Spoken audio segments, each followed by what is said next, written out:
Hello, and welcome back to Chaos Weekly to all three of you who are watching. We are having a jolly good time tonight. Before we jump right in, I'm going to recap a little bit of what happened last session. Um, let's see. You guys got home from running an errand for the government. You got back to the Eris Institute of Rehabilitation, walked into the courtyard, and saw Violet the Tiefling selling drugs to a tabaxi through the fence. She managed to con a couple of you into walking over, where she gave you a very fun little magical device of her own invention. Everything okay over there? Oh, stupid. Uh, Gave you a very fun little magical device of her own invention called illusory paper. She gave that to a couple of you. He went back inside the building. Night fell. Alfred, having a mission in mind, woke up Seal Free and asked her to go infiltrate the school with him. Waking up Marcus in the process. So he overheard and decided to come along because he wants to know what's going on all the time, constantly. And you broke out of the criminal rehabilitation center, which was way easier than it should have been, like suspiciously easy. You walked over to the school, roughed up some grad students so that you could get into the building. Got in through the classrooms, found your way up into the professor's offices after finding a sleepwalking child who showed you the way in. That was a thing. Um, Walked up to the offices. Marcus, you stayed out in the hallway while Alfred and Sealfree broke in to Professor Alderspark's office, where you did not find Professor Alderspark, but rather Professors Dream of Days and Favory Silvershine, who drew the short straw and were guarding the crown of the dead king. Alfred, of course, recognized Professor Dream of Days, and they had a very confused little catch up, during which Alfred told Dream to be on the lookout for Professor Alderspark. At some point during this interaction, time was stopped and the crown disappeared, which nobody is happy about. Um, you guys walked out of the office after Dream of Days decided to give you a couple minutes of head start. Left the school, at which point there was a bit of a confrontation in an alleyway where Marcus threatened to kill Alfred if he didn't start talking. Um, and you guys walked back to the Eris Institute, where two of you went to your rooms and Alfred sat silent vigil over Locke through the night because he's a soft ass bitch. And I'm not just talking about the feathers. And I think that is where we left off, correct? All right. Does anybody have anything Yes. to Correct add them that on. I forgot? Great. Awesome. So, um, at some point during the night, you, when you wake up, you realize that at some point during the night, garment bags have magically materialized in each of your rooms. Um, each one hangs on a hook on the back of your door, approximately in an appropriate size for your individual stature. Are any of you particularly getting up early before the rest of you? Probably. I will Yeah. probably already be up, so Okay, great. Who wants to go first? I'll go first because I didn't go to sleep. Great, awesome. So you, of course, stumble back to your own room at some point once the dawn begins to break. And having seen the garment bag materialize in Locke's room during the night, you kind of suspect that there will be one for you as well. And there is. Um, it is small because you are small.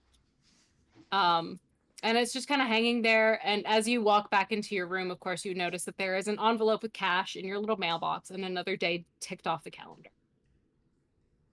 So, How much would you cash is like? in there? Uh, one gold piece. So each of you add a gold piece to your inventory. Go ahead. Uh, I mean, I'll open it. Great. I'll see what's inside. When opened, you find a white high-collared shirt, which has just a little bit of a ruffle along the edge. Hanging with it is a black velvet waistcoat with shiny silver buttons down the center, and the collar parts at the top to expose the ruffle on the shirt. There is also a pair of black pants with a sharp pressed crease down the front of each leg. Atop it all is a dark red, almost maroon coat with sharp pointed tails. The cuffs are slightly darker than the rest of the coat, and they, along with the lapels, are embroidered in a swirling black pattern, which continues around the back of the neck. You have no shoes because you have little bird feet. It'd be kind of hard to wear shoes. It would be. Just cut holes where the talons go through. Jesus Christ. So Ugh. that's what you find. Is there anything else you're doing this fine, dandy, beautiful morning as the sunlight streams in through your window? I assume there's some time before the gala. Yeah, you've got like until 5 o'clock tonight to kill. Okay. Which I'm gonna like move it along, I think, because I want to get you guys in that building. So Okay. as long as nobody has any qualms. Yeah, I probably won't do anything. I'll probably just lay down and be miserable. Now you'll take your long rest. Do you want to take a short rest, maybe? Yeah, I mean, it won't do anything, but yeah, sure. Okay, fine, great. Oh, casters. Yeah, so Marcus, I assume you're up pretty early as well. Yeah. So you also at some point realize that the bag has materialized in your room. Don't like that, by the No, way. not at all. But it is there. Yeah. So I do look through it, kind of like rifle through it to see what's in there. Kind of like, what are you doing? Get out of here. when you open the bag, you find a white button-down shirt with long sleeves and a high collar. A high-collared waistcoat in a brown floral, almost paisley pattern. Like a brocade. It's exactly, thank you. Exactly. Literally. Its buttons are a brassy color, which seem to fit seamlessly with the outfit's overall warm tone. The pants are the same brown color as the waistcoat, but they don't have the pattern on them. And a burnt orange cravat hangs around the collar of the shirt on the hanger. And a small burnt orange gem tie pin is attached to it. I have a color scheme in mind for blue in case nobody noticed. You notice that appropriate shoes have not been provided, but you aren't overly worried about it considering you just lifted some from Irving's shop yesterday. Yeah, I pull them out of my bag and kind of compare them. And then like kind of look inside to see if the sole's any good or if it's worn out or not. No, they're like pristine. They're brand new shoes. You're good. I kind of bend them a little bit. Yeah, there you go. Overall, there's nothing overly outlandish about the clothes, though they are much nicer than anything you've ever worn. Based on photographs that you've seen, it is objectively in fashion, but more from your grandparents' generation than your own. Yeah. No code is provided, but seeing as it's mid-May, it isn't overly cold and it won't kill you to go without. Whenever we get around to it, Yeah. I will be wearing my coat on top of everything. Of course you will. Okay. Anything else as you look at these nice clothes? I Bending your shoes. yeah, I break my shoes in a little bit. Right. And I definitely take apart and clean everything and then put it back together and then put it in my little holsters where I need. You mean your gun? Yeah. Okay. Great. Fantastic. Your rifle Okay. or your gun? Yes. But that's about it. Other than that, I just kind of Just take it easy in the early hours in the morning. yeah, I'm definitely just kind of sitting around. That's valid. Who is the next early riser? Or are you guys sleeping in? I will go Okay, Locke. because he went to bed pretty early. Yeah. Fun fact: Gail is the only one who I did not consult for their outfit. So that's okay. Surprise, baby. So, Locke. I assume you wake up. You see, oh, there's a bag on my door. That's Yeah. crazy. That wasn't there before. Yeah. Yes. So- I kind of look at Foot like, did you have something to do with this before I go over? She kind of like cocks her head, like she's just as confused as you are. And he just kind of nods and goes over and looks into it. Okay. So when you open your bag, you find a relatively simple ensemble. On the hanger, you see a shirt that looks a solid pale blue at first glance, but upon further inspection is actually white with thousands of tiny blue rosers embroidered into it. It ruffles just a bit at the cuffs, where the embroidery pattern switches to fine little vine leaves. No tie is provided, but a royal blue silk waistcoat with brass buttons is. It also has fine embroidery along the neckline and the bottom seams, a trail of little red carnations along a green vine. Also hanging on the hanger are a high-collared brown tailcoat and matching pants, both of which have the same brass buttons as the waistcoat. The shoes, which are provided for you, are not so much dress shoes as they are well-polished boots in the same style as your everyday footwear. And speaking of footwear, laying on the desk is a large blue cape in the same fabric and embroidery as your waistcoat. It has a high collar like a stereotypical vampire cape, and it has straps which are joined together by a little gold tag that says foot. Oh my god. He's looking at his stuff, and as soon as he's kind of like, what the fuck? And as soon as he sees Foot stuff, he doesn't throw it down, but he puts his stuff down and like goes over and he grabs it. He's, come here, Foot. Come here. Come here. She very dutifully goes over to you and is like sniffing the cape, like and trying he to figure just out what's going on. puts it on her. I think this means that you get to go in too. I think so. I was a little worried about it. Because sometimes you're not allowed in other establishments. So you look dashing. You look dashing. She's very proud of herself. And he takes a minute and he just kind of dotes on her some more, and then he'll go over and just kind of try on his stuff. Fantastic. It all fits perfectly, almost magically, some might say. But yeah, it fits like a glove. I love you. Isra, do you want to wake up next? Sure, because Isra comes up, stretched.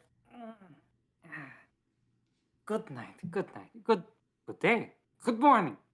Yes.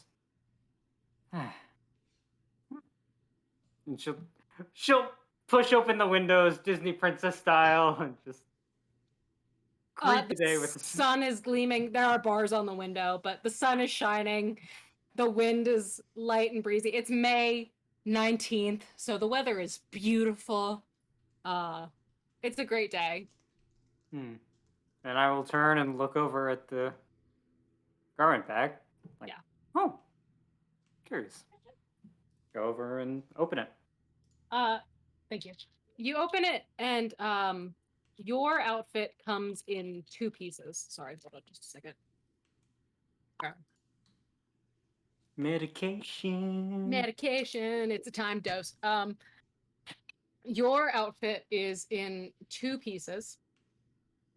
The top piece is a short top which halters around the neck and turns to intricate geometric lacework on the back. The entire thing is done in finely spun golden thread with barely visible turquoise woven into the collar and hem. The skirt drapes on the other hanger, an amalgamation of panels which would be complicated to anybody else, but is a style with which you are intimately familiar. It is made in soft but opaque white silk, and each panel has edges of turquoise beading held on by the same fine golden thread as the top. When worn together, it accommodates plenty of space for your wings, which will be comfortable either on 2 legs or 4. Also provided is a small golden headpiece, 2 long draping chains, which are joined together by clips on the left, right, and back of your head. It is incredibly simple, but certainly appropriate for someone of your rank to be wearing abroad. So, Very good. you have no shoes either, because you have giant lion feet. Yes, this I with that wonderfulness. Oh yes, I need to ask her, and I will go over to my corner, go look over this to right, and I will go to the section of this of my room that I have cleared off and drawn up a giant summoning circle. Actually, while you are doing that, you actually hear her voice in the back of your head.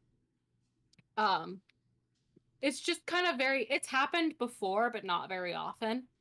You kind of take it as a signal that she has manifested her material form of her own accord. And you hear her voice in the back of your head going, "Good morning, Isra. I hope I am not interfering, but I am in Sternheim for a little bit of business, and I was wondering if you had a free moment this evening." Ah, darling, I was just about to call you up actually. Well, Okay, is somebody counting words? Sorry, start from the beginning. darling, I was just about to call you up. I have a engagement this evening, and I was wondering if you would be willing to accompany me as Oh, my you're After- out. date. After willing, it cuts off. Yeah. Yeah. You have 25 words. I will remind you. Oh, 'Cause I didn't know it you- was a sending spell. It's a sending spell, yeah. I just assumed, God magic. No. It is a sending spell. And after a moment, you hear another one back. That is along the lines of, "That would be wonderful. I wonder if it is the same engagement I was invited to. Very well. We will meet up later." Isra just gets a big smile on her face. I look forward to seeing you.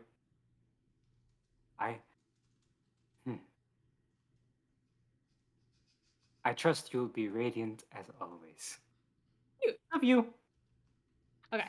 So that's what you get. I was like, well, so much for this. I looked over at the summoning circle. And second thought, it makes sense. Ah, well, whoever inherits this room is going to be wild and crazy. Like, what the fuck is this? Great. At which point she pads out and off to get breakfast. Yeah, great. Seal free. Would you like to go?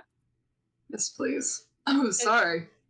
You obviously, of course, came back and went to bed, I assume. Yes. So you also wake up and there's a garment bag in your room, which wasn't there before. But I'm gonna be a little weirded out about that. The fact that somebody or something, or maybe some magic, was like happening in my room while I was asleep.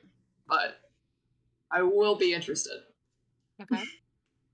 So you, I assume, go over to the door and Yep. you open the bag. And as you do, a full skirt comes tumbling out. A full length gown hangs before you, a deep purple color slip draped in sheer white tulle. Braids are embroidered around the waist in strips down the skirt, across the off the shoulder neckline, down the puffy sleeves, which share a color and texture with the skirt, and around the bust, like this. Sheer purple rests against your abdomen, with the embroidery keeping your sides and bust modest. Black slippers rest on the floor next to the gown, and draped over the shoulder of the hanger is a tall diamond choker. As you take in the sight of this gown, something about it, its color and its details, feels really familiar. I'm gonna let it is it still hanging up type stuff?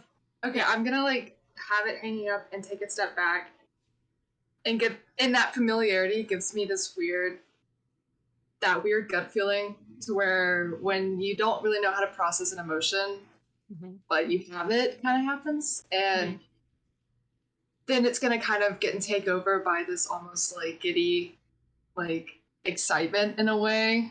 And she's going to hurry to put it on and just effortlessly puts it.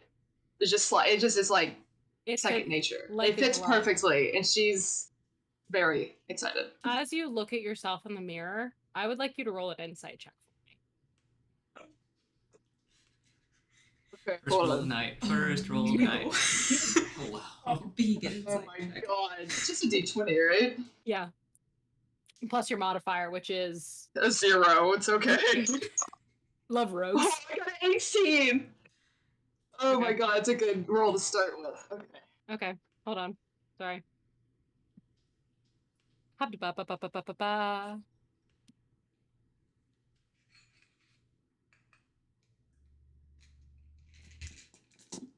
Great. Okay, so you put the dress on, you're staring at it in the mirror, taking in the sight of yourself. You're absolutely stunning. You are absolutely beautiful. Life is, you just are having the time of your life playing dress up in prison.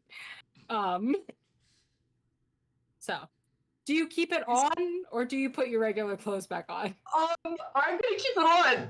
Okay. But that realization is gonna get her a little bit emotional, but it's okay. We're gonna move on. It's almost like that bittersweet comes back. Yeah. Great. Awesome. So, do you also go down for breakfast? Do any of you go down for breakfast other than Isra? Pause. I forgot that we have time. She's going to, I think, keep the necklace on, but take the dress off and put her regular stuff on to go down to Enormous breakfast. diamond Yeah. choker. She's gonna Fuck keep yeah. it in a. Wait, no, wait! In a prison? I forget I'm in prison! Time for development. Move of the prison of time, you queen now. I'm literally here way too excited. I got to reel it in. She does not do anything. And when she does take it off and put it up, she's making sure that shit is secure. Yeah. There we go. Back it up. I forget we're in the prison. Really funny. Okay, so. Yeah, okay, college I'm trying to dorms keep really track. are a prison. I'm trying to keep track. Who put their clothes on? Locke, you tried your clothes on, right? I did. He's gonna change out of them. Okay. But he's just seeing if they fit. And then Okay, he cool. will head down to breakfast. So, if you guys don't mind, I kind of like, now that you have opened your presents, I'd kind of like to like Zoom. extrapolate a little through the day, just kind of push it along, unless anybody has something they really want to do, which Yeah, I'm no, completely open to. Only thing is, Isra is just tearing through a grilled fish for breakfast. Great. Fantastic. Quick question. Yeah. Yes, I have an answer. I'm gonna ask you in person through thing. I'm just letting you know I'm gonna ask you a thing. Party. Alfred will go get food, but he will take the tray and immediately go back into his room. Party. Here I was thinking Marcus was the antisocial one. Yeah, I don't even come down. I don't. You guys Yeah, don't no. see me. No, I have a question. I have an answer. Can I make an insight check on Alfred as he gets his stuff and he goes upstairs? Absolutely. Can I make it an insight check in general? Like, just, Sure. yeah. There's my shit.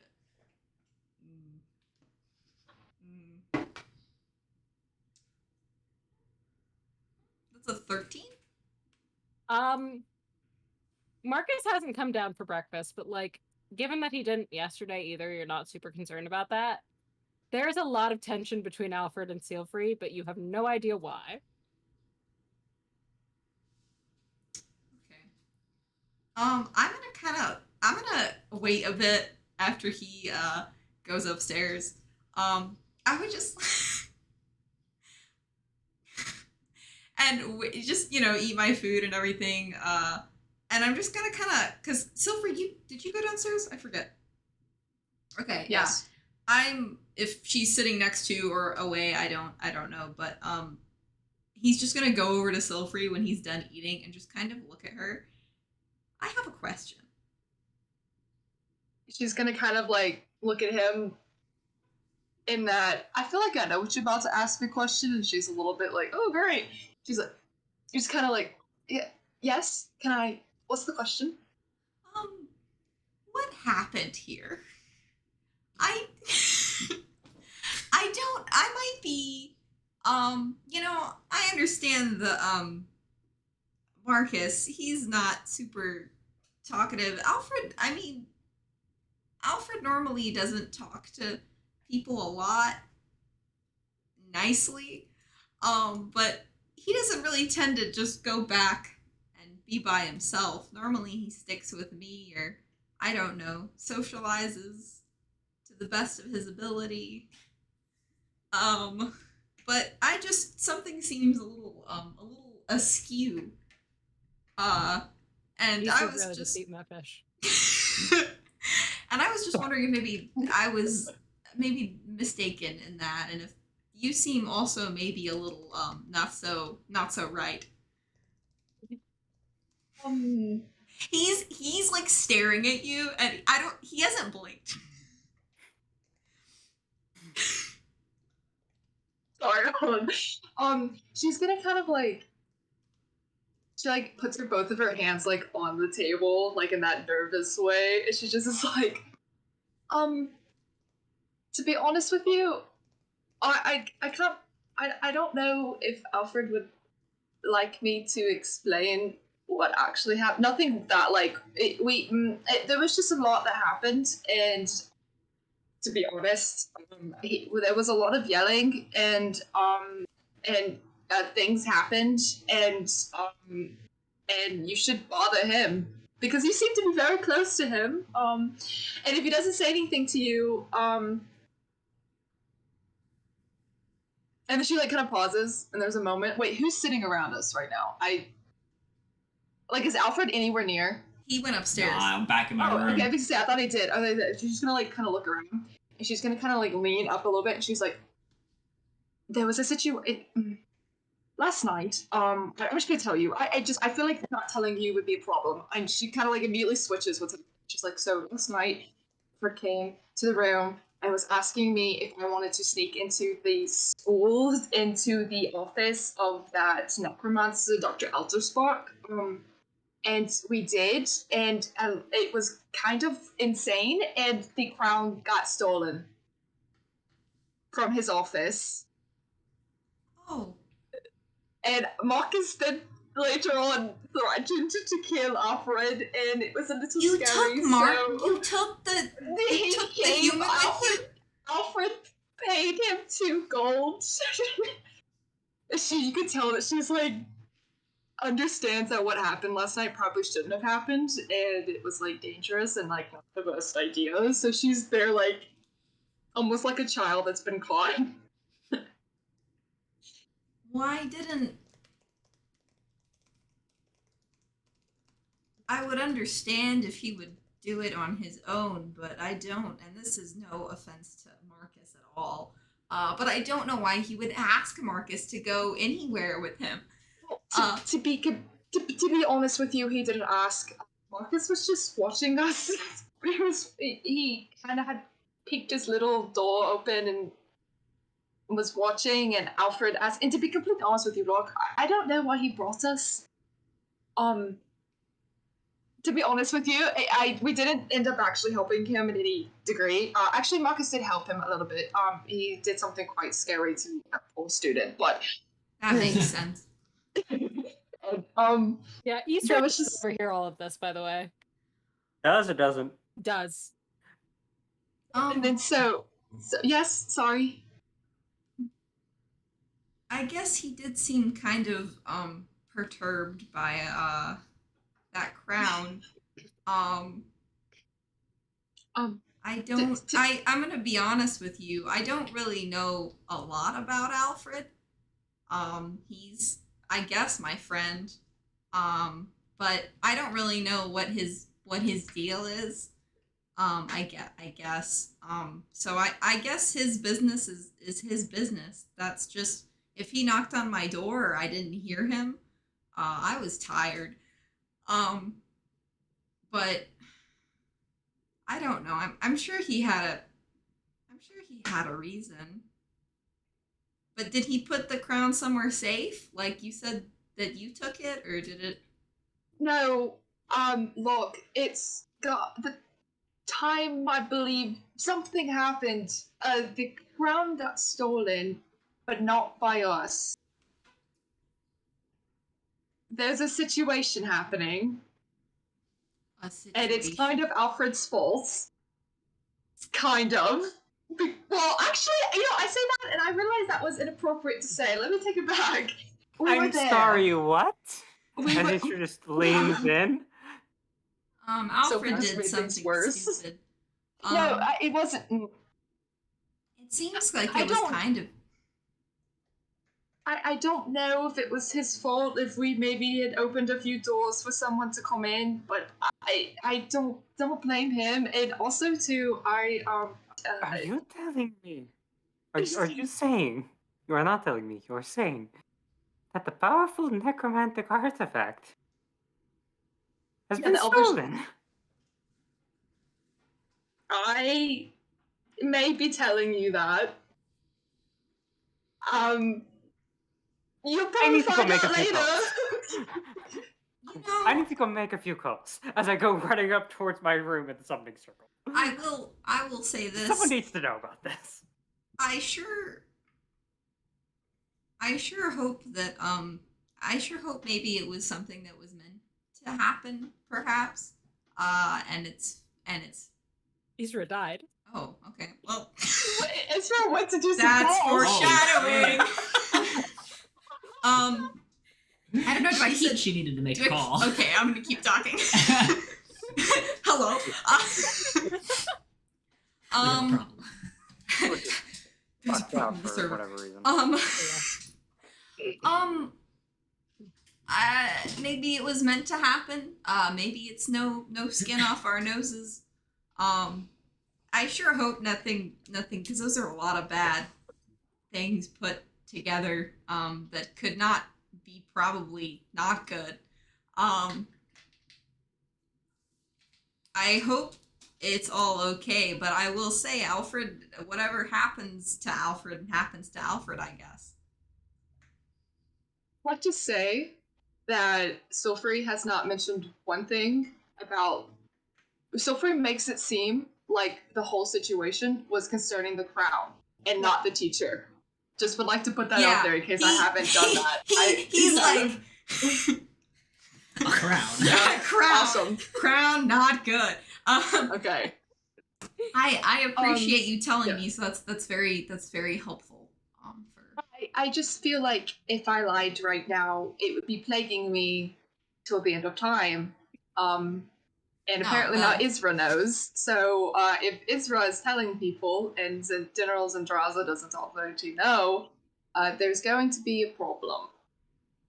So just prepare for that. Have a Okay. good breakfast. Get your protein in for the day, and we'll go from there. Okay. Okay. He kind of just okay. And then finishes whatever, and eventually he'll head back upstairs to his room until the 5. Party.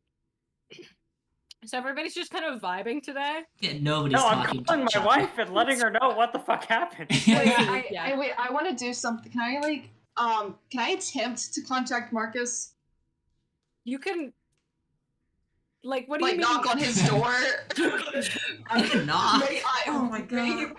Can I attempt to like just listen? Girl doesn't want to, but Alfred's acting weird, and she's gotta talk to someone. So she's gonna try. She's gonna walk up, and it's gonna be one of those like where she intends to knock really lightly, but it ends up being like an RA knock on accident.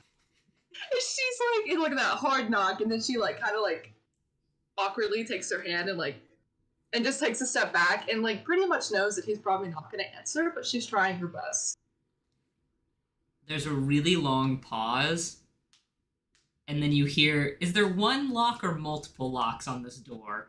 You should have. There's one on the inside and there's one on the outside, but you've never seen it actually sealed. So Okay. there's only one lock. Well, you hear the lock undo, and then it parts slightly, just enough that you can see like 3/4 of his face, and that's all that the door opens, and he's just staring at you. See, we're making progress. However, Silfrey is scared of him. I would like to put that out there. So she's kind of like Wait, how can I pause? How tall is Marcus? 6 foot. Fantastic. She's kind of looking up at him just a little bit because she is small. And she kind of is like messing with her fingernails, and she's like, I don't mean to bother you, because you don't tend to ever like to be bothered, but Alfred's acting quite strange today, and I don't. I feel like we need to address what happened, but I don't know where to start. And I accidentally told Locke and Isra downstairs, so now everyone knows. And I didn't tell them about what happened in the office of the Crown. But this may become a bigger situation, and I wanted to How tell are you. you a thief that can't keep a fucking secret? I can keep a secret. I keep more secrets than you think I do. However, Locke's eyes are very sad puppy dog, and it is not good for me. Yeah, okay. What do you want? I wanted to know your opinion on the situation and what should we do to move forward, or you're just gonna act like you didn't see anything last night. My opinion is that shit is fucked, and that I don't think we should be running our mouths about it. Well, you're And not that gonna if tell the he's- other people that we travel with. I don't know them. They've saved your ass before. How? And that first thing with the weird little goblin, the gargoyle things.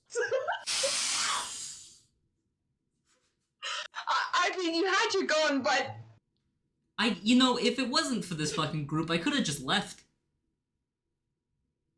Just putting that out yeah, there. but you Anyway, would've had to go to rehab. I don't know what his fucking deal is, and he's told me enough that corresponds or fucking whatever to me and what I'm fucking doing.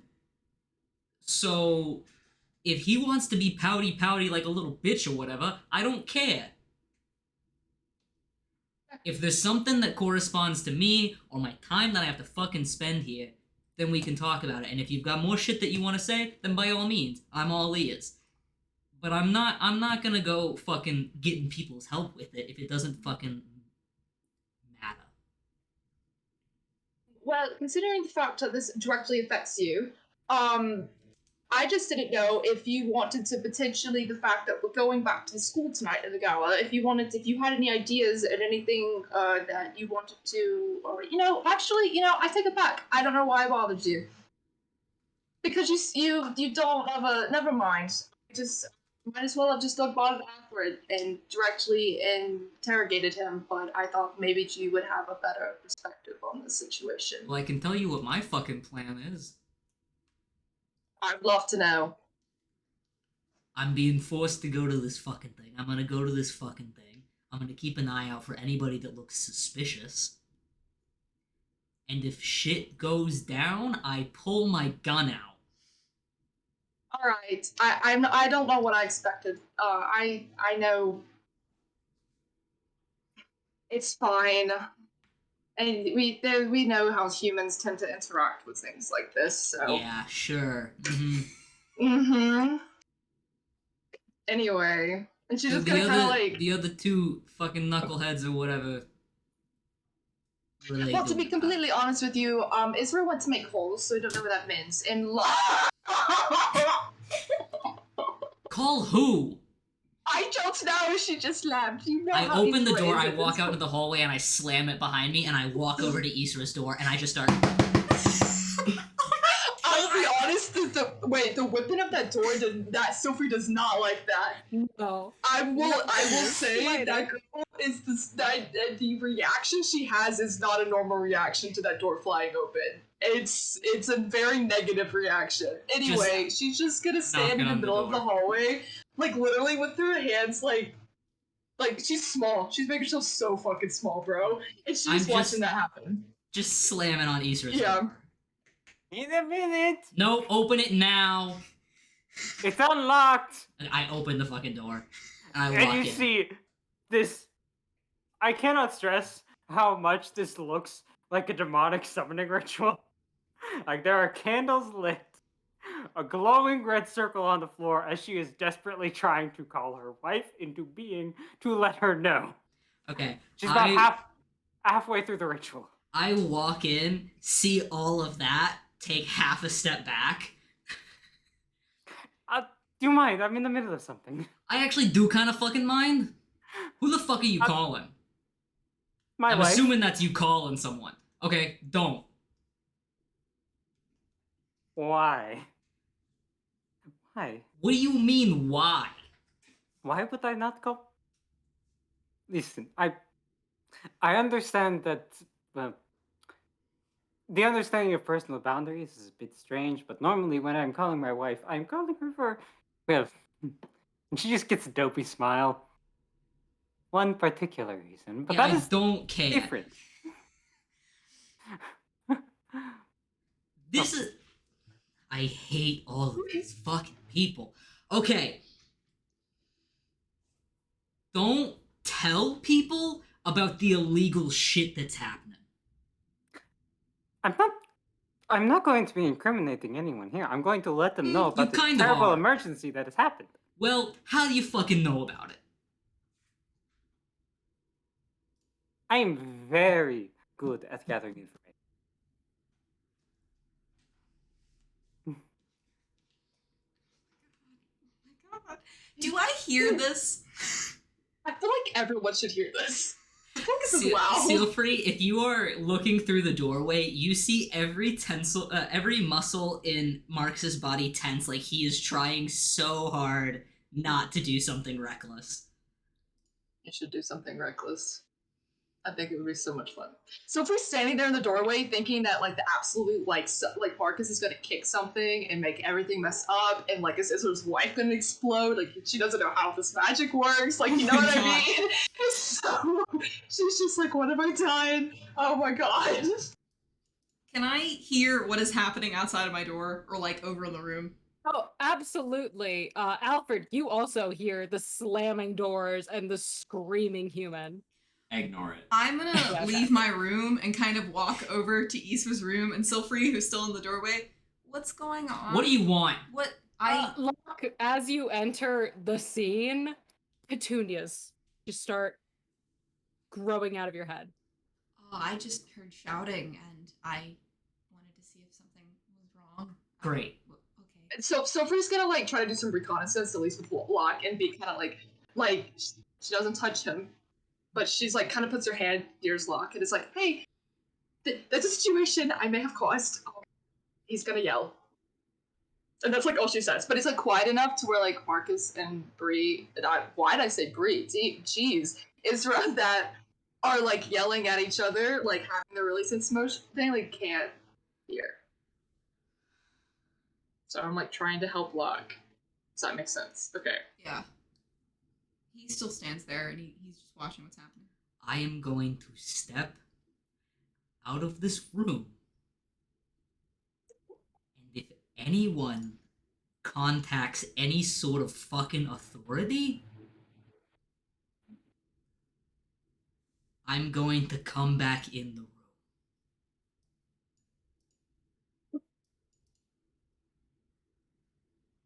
I don't think anyone moves. I sure don't move. And he tenses up again, and there's a solid like 4 seconds where he's standing there like he's trying to get himself to leave, and then he just like fucking shoulder checks Locke on his way out. And he goes back over to his room and he starts to open it and he looks back over at Sealfree. Try to keep your mouth shut.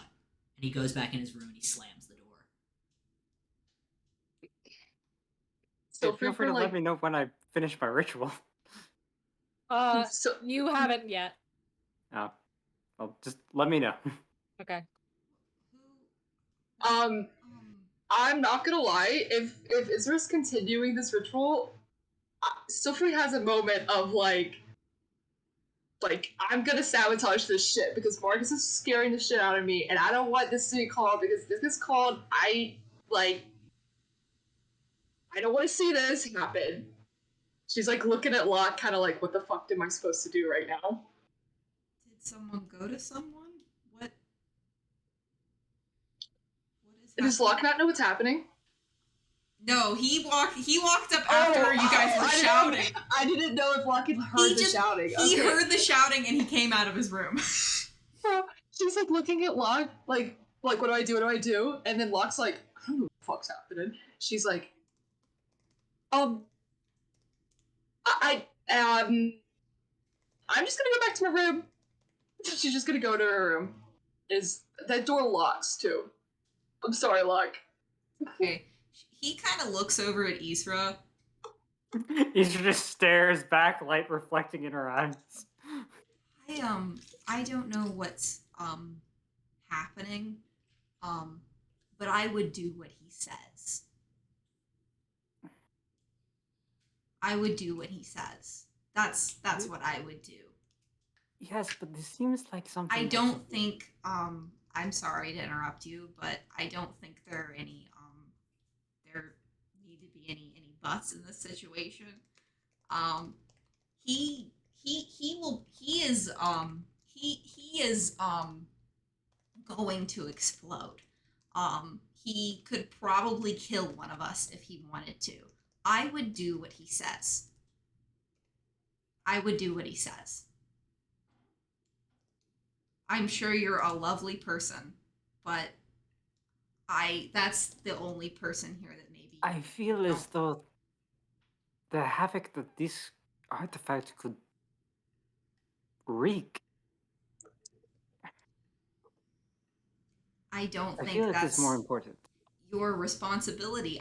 You weren't there. I wasn't there. If something will get sorted out, it'll get sorted out somewhere that isn't with us. It's not in our possession, as far as Doing the right thing is a necessity. Doing the right thing is responsibility enough. He just kind of okay. But yeah, okay. All right. He just kind of looks and he leaves and just doesn't seem to really said his bit and doesn't seem to be concerned, just kind of turns and walks away. As you are turning around, a puff of orange smoke comes out of the summoning circle. Because Bernera is currently in her physical form, what you get is more of like a hologram, like smoke cloud. It's like very much like Help Me Obi-Wan Kenobi moment, except she's not really paying you any attention. She is like drinking heavily out of a wine glass. Cannot emphasize enough. It is 9 a.m. And she is like, no, but see, the thing about this is I really don't want to be put in the same room as her. Do you understand me? No, but see, like, I understand that you feel you are obligated. And then she kind of turns her head and she sees you. And you don't hear the other half of this conversation. She sees you and she goes, oh. And she puts her wine glass away. Isra, you summoned me. Yes, There's a situation that I believe calls for this. How are you doing? Concerned. Yes, and I'll just sort of go over and kick the door shut, lock it. I came into some recent information concerning a dangerous bit of magic that I believe the school of whatever, insert name of school here because I forget. The Eclipse. The Eclipse Academy was given to Safeguard. And it has recently come into my attention that said necromantic artifact has been stolen last night.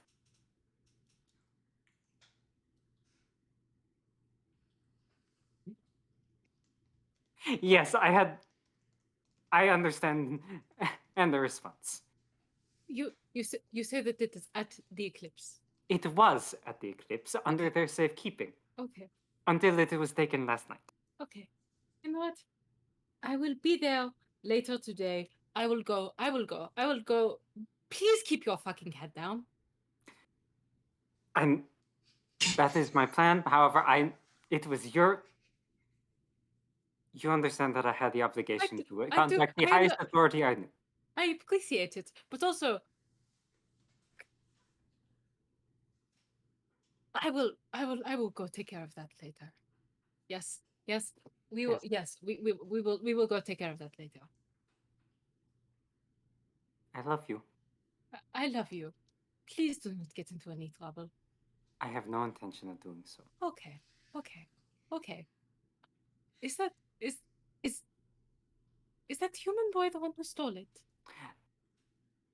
It was under my impression that he was not among the individuals responsible. That it is an unknown individual at this moment. Okay. Good answer. Okay. That's the seal of approval right there. Oh, man! That's what she Oh, knows. God. I laugh. She does not. She is just stone faced. Like, okay. We will go handle that. I actually have to be at the eclipse this evening. Yeah, I'm So- going to be at the eclipse this evening. Yep. Oh, good. That's what you were invited to. Okay. Mm. Fantastic. Tell you what, Fantastic. Okay. we can go. We can try to enjoy ourselves. Really, we'll probably end up sneaking into the library later on. We can sit down, read, and just enjoy each other's company for once. Something And tells if me we're that all this is alive going tomorrow well. morning, go out for breakfast. We'll make a date. Okay. I will see you later. And then she takes the wine bottle and drinks whatever is remaining in the bottom and sets it down. Okay. I will see you this evening. Yes? Yes. Okay. I love you. Love you. Right. And then she and kind of dissipates. He I- just sort of sits there. Yeah. Locke, you Nice. smoked off a smoke. I don't know if you stayed or not. I don't know if I could do this anymore because that happened. He was gonna make a beeline to Marcus's door. I note that I did close and lock the door Yeah, that's true. at the start of that. So I don't know if I can do that, if that's like I mean, if you wanna. Are you on the inside or the outside of the door? I was on the outside of the door. I don't know, because that whole conversation happened and I don't know how quickly an intervention would have happened, so I don't want to, like, if that happened and there's That's fair. yeah. So I'll just Unless you say just, like, I'll just say he kind of stands at the door for a second, not right up against Marcus's door, but like a little bit in front of it for just a moment, and then just goes to his room. Okay. Great. Also, lawful good. I will Sorry, never throw any of you under the bus. I thought they started playing with the human. Oh Oh, my it's a god. little That was sus. close. You made a comment about humans earlier. Yeah. You're all a bunch of racists. God damn. Hey, I mean, they've kind of got a reputation. Mutations. But anyway, I have not said one demeaning thing concerning humans. Aside from them thinking that the Earth is round. okay, so the rest of the day, I assume none of you talk to each other for the rest of the day because No. you're all very much on edge. But you know Easter that you goes downstairs and just knocks plates off of tables to de-stress. great, fantastic. So most of the day passes. You take some personal time. Thank God you don't have a task to do today. You just have some time to really relax for the first time in like days. Alfred, if you want to take a long rest, you can. Actually, Yeah, because like the whole day passes. So if you want a nap, you yo, can. I'm taking a nap. Great. I need the energy. Nap and sleep for 16 hours. Yep, I'm down. So the day goes off without a hitch, but you all know that you have somewhere to be at 5 p.m. So presumably you put your nice clothes on and behave like civilized people.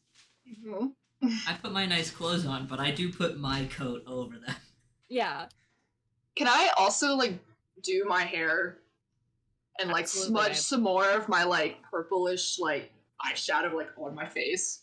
Yeah. Kind of messy, but like looks good for some reason. You know what I mean? Yep. Okay. Mishra Queen has shit. put on the full shit, eyes heavy with cold, Shit. and just queen shit. Absolutely. Fantastic. Okay. So, Question, real quick. answer. This is like just to like, are we taking a break before the actual gala or during the gala? Well, I don't think it makes sense to take a break right now, so I assume we'll take one at a low moment during the party. Okay, cool. So, Or when is there's that a okay? cliffhanger. Yeah, that's fine. It's a cliffhanger. What are the two? We'll find out. So, yeah. Anyway, so the day passes, you put your nice clothes on, the girls get nice and pretty because you actually give a shit. The guys just put their clothes on, I assume.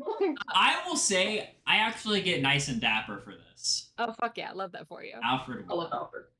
Foot is very happy in her cape. She loves it. She is strutting down the building. This cat is having the fucking time of her life. Marcus has kind of redone the kind of like half up ponytail bun situation. It still looks like shit Yeah. because he doesn't care, but it's slightly less greasy than it was before. Fantastic. Does anyone get like the prom scene down the stairs situation when they're all waiting downstairs? You know what? Right? You know what? Just because you asked that, as all your compatriots are gathering down at the bottom, you walked out last, and you are that bitch in your fucking diamond choker. Sorry. Yeah. It's like and she doesn't like the attention. Very rogue of her. She's like, oh shit, why am I the last one? You took She the fully, longest. she fully walked out of the bathroom and was like, oh, I'll wait up here for a minute for everyone to come out. No, there's no one here. She had to like awkwardly like do like that walk of shame like down the fucking stairs by herself because she was late. Fantastic. Anyway, You look wonderful, Siegfried. thank you. She kind of does like a really shitty, quick like curtsy. Marcus, there is more money on her neck than you've ever seen in your entire life.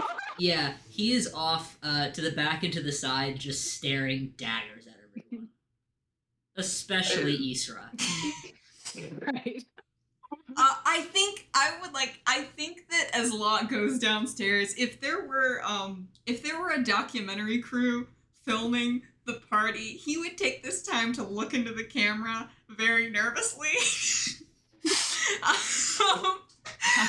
I'm in danger. But like V just kind of makes it to himself and walks over and joins. You can make it to Foot if you want. What's that? Make the face to Yeah, Foot. I'm gonna look at Foot and just Jim from The Office. more like Guillermo from What We Do in the Shadows. But he more concerned. But he kind of makes that face to Foot, and he'll walk over to where Silfrey is. Fantastic. It seems like a safe option. Like kind of like give that I have had time to decompress and now I am back to being happy, like smile to Locke and then kind of be like, you look really good right now, I'll be honest, I'm in shock. Oh, thank you. His hair is like more wild than usual. In an attempt to like slick it back, it just became even more like of a mess. Thank you. You also look nice. Thank you. Locke, as Silfrey is like walking down the stairs, you get like a couple of peonies. Just like popping out. Okay, So, cool. anyway, take of that what you will. Alfred is also kind of like hovering around Silfrey's area. Nice. Oh, you're looking it up? Nice. Sorry. So, perhaps to all of your surprise, you do not have a guard escort. You are fully expected to make it over there of your own accord. Nice. Oh, well. Tell us that the rehabilitation process is working as always. Or they forgot. I'm gonna say, just as thing, the way Silfrey walks with this chunk of money on her neck is like it doesn't cost a thing. Like the Yeah. money doesn't affect her. She's just like, okay, here we go. She also 100% has a concealed weapon on her hip. Like on her thigh. She's one of those kind of bitches. I wanted to let You have your everyone know weapons that. on your person. Somewhere. Marcus especially. Absolutely. Marcus just has it full out. Strapped up.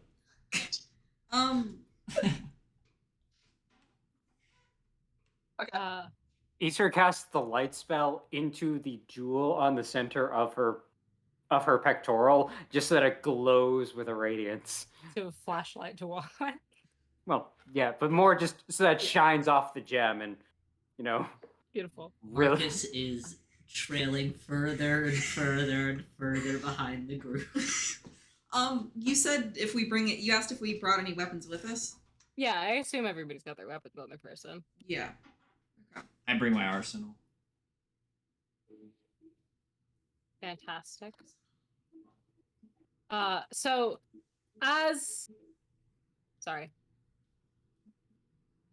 three of you learned last night, the walk from the Eris Institute to the Eclipse Academy is very short. In fact, I'm gonna throw up the city map since you guys are walking now. You're gonna throw up. Ugh. Me too. So yeah, as three of you learned last night, the walk from the Eris Institute to the Eclipse is very short. But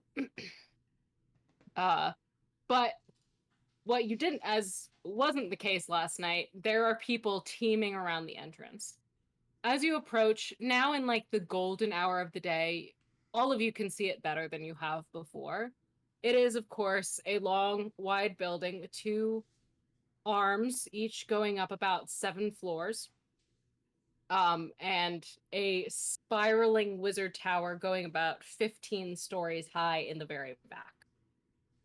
The main grand entrance is open, and there are a few people like teeming, like slowly making their way inside.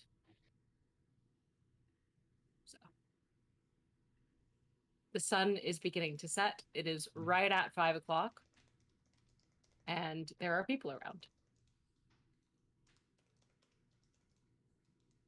I think that's so free. Sorry, it was really quiet. Now I just want one of you to speak.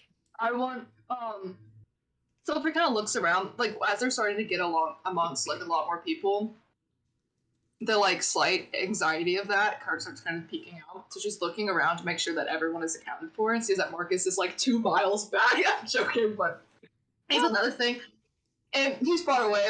And she just kind of like beforehand in the start would have probably said something, but now that's not the deal. So she's just gonna act like she didn't notice it and kind of like go back to the group.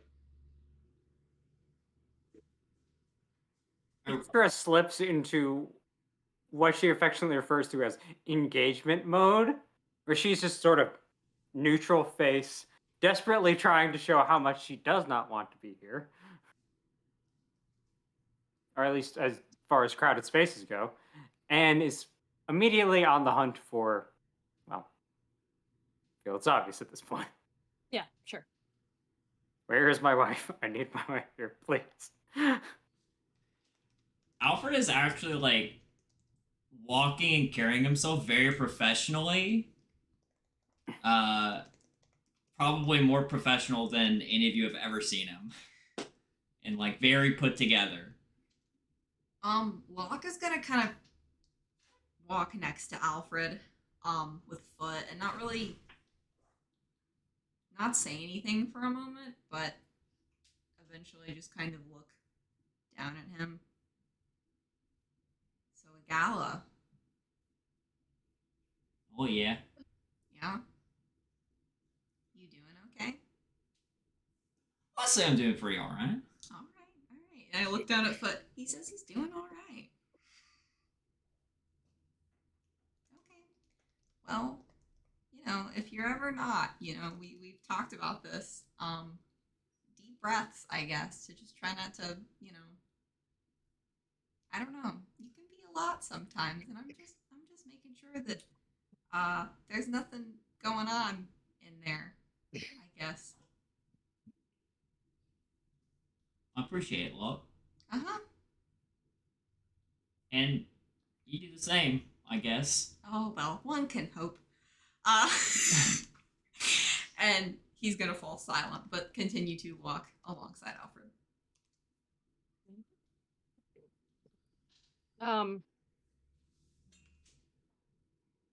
Are we walking into the building? Are we stalling outside? Easter's going in, but she's just doing very. She is making the shift into. All right, look regal. Mm-hmm. We'll be very like exchange pleasantries, whatnot, and just shift into very neutral.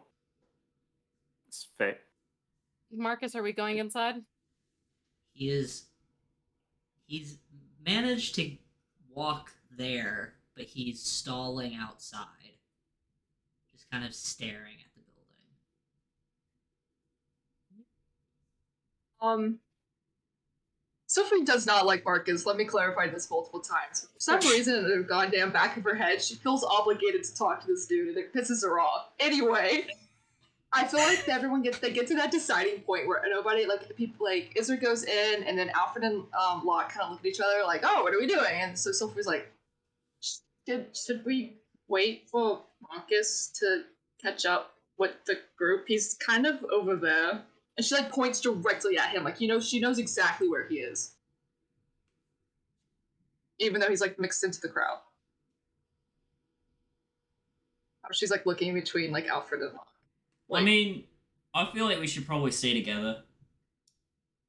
See, that's The three of us, what I was kind of... or the all of us. Probably all of us. Okay. Just like in a blob. Yeah, I guess. Okay. And he's just kind of waiting for someone to walk. I think that there's, like, a moment where, like, so Sophie watches Isra walk inside and get into that really regal, like, atmosphere, like, aura or whatever.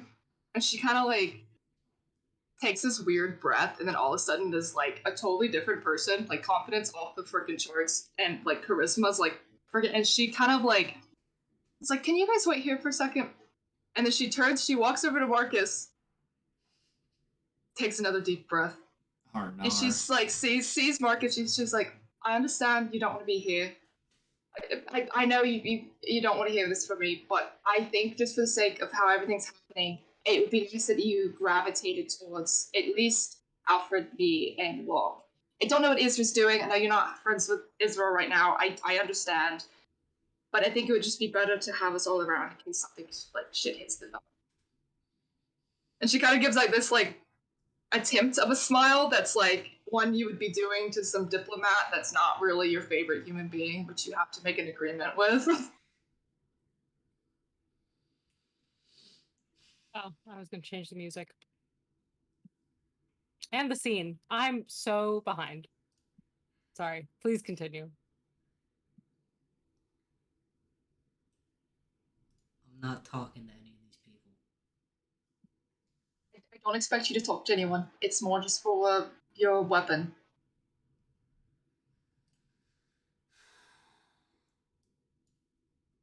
Fine. But if shit goes down, I'm still standing by my plan. I honestly would want you to. Can I do a perception check? Go for it. Or would it be an insight? I want to see if I want to, not, like, psychoanalyze. In that case, it's going to be insight. I'm Okay, gonna make a insight then. deception check. Fuck. Oh my god. Oh, that's a good face. Hold on. Wait, I'm doing an insight, so she said? Yeah. Oh, I got a 15. 19. Marcus? Damn. Start with us. You see that he is stressed and that he does not like being here and that he's probably angry, but that's about it. Okay. You also know he's Wait. probably high as a kite, so maybe paranoia is kicking in. Oh, sweet. So. Can He's I always ask the high. Can I Yeah, ask makes the sense. DM a question? Forgot about that. Yes. Like, You know what I mean. Yeah, drop a leg. I'm gonna wait. to see what this is before I start describing what the fuck is going on. Bop. Sorry. We're still kind of in like the courtyard area right now, right? You're like lingering at the like entrance. Like when you show up to a party and you're looking for your friends and you're by the side of the door and everybody's going in, Yeah. and you're like, You're like, What do you think Easter's doing right now? She's just going right into the thing. So Solid. as you walk in the front doors, I hope, you step into the grand foyer of the Eclipse Academy of the Arcane. 3 of you were here last night, but obviously it looks pretty different because there's a party happening. The ceiling is about 30 feet high, and a large ornate chandelier hangs from the very center. At the far back side of the room is the entrance to the enclosed circular staircase, and there are 2 walls with arched doorways on either side. Both are roped off, but neither barrier looks particularly difficult to pass. Above you on the walls, you see the balcony railings that separate the first few floors of upstairs hallways from the foyer. If you look closely, you can see a few students sneaking peeks at all the glitzy guests and chattering eagerly with each other. The foyer is filled with people milling about, chatting with one another, and intercepting waiters carrying trays of food and drinks. At the front of the foyer is a table with 4 people sitting in chairs, all checking invitations as people walk in. One of them you recognize as Professor Fayre Silvershine, the halfling whom you met yesterday. And she sits alongside a dwarven man in a green suit. A timid look, I love Gale's face when I said dwarven man. A timid-looking tabaxi woman in a yellow dress, and a scrawny tiefling, guy with pale orange skin and curly ginger hair. As you approach, you can see the dwarven man kind of smiling as he chats with the tabaxi on his right, and once you get a little closer, you can kind of begin to overhear their conversation. I'll answer your riddle if you pick a card. Come on, any card. And she holds up a deck of playing cards to you. Oh, all right. You watch as he takes a card, memorizes it, hands it back to the tabaxi, who starts to shuffle. Now, try this one on for size. If a red house is made of red bricks and a yellow house is made of yellow bricks, what's a green house made out of? Tabaxi just kind of like stop shuffling. This is a trick question somehow. There's no way the answer is green bricks. The halfling, Silvershine, snorts and looks over the dwarf's shoulder at the tabaxi. No, you ding-dong, a greenhouse is made of glass. Thank you, Fayre, but the riddle was directed at Counselor Ding-dong. Oh, dance with your wife or something. No, can do. She's at home with sick young'un, so I can annoy you all evening. The tabaxi scrunches up her nose in irritation, and the tiefling snorts to himself, but doesn't look up from his paper. The dwarf, however, does, and spots all of you approaching. What is Gale's face about? don't know. Sorry. I don't Okay, know. Sorry. The dwarf looks up from his paper and he sees all of you approaching, and he smiles very warmly at you. Welcome! You don't look at all familiar. Fayre, this is Zindraz's new bunch, isn't it? And Fayre kind of looks at you and locks eyes with Alfred for a moment. As soon as Alfred sees Fayre, he wraps his hand around Silfrey.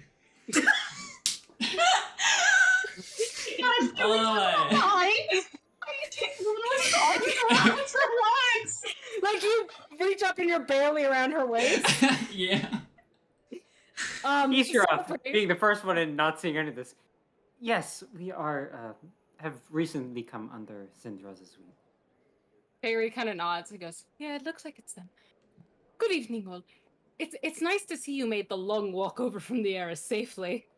Can I introduce First Lieutenant Amder Kindkin, Cleric of Lavone, Sparkle of Light, and she gestures to the tabaxi, who is our consulting paladin to Vive, and Savius, she points to the tiefling, who is the head of Clan Brunera.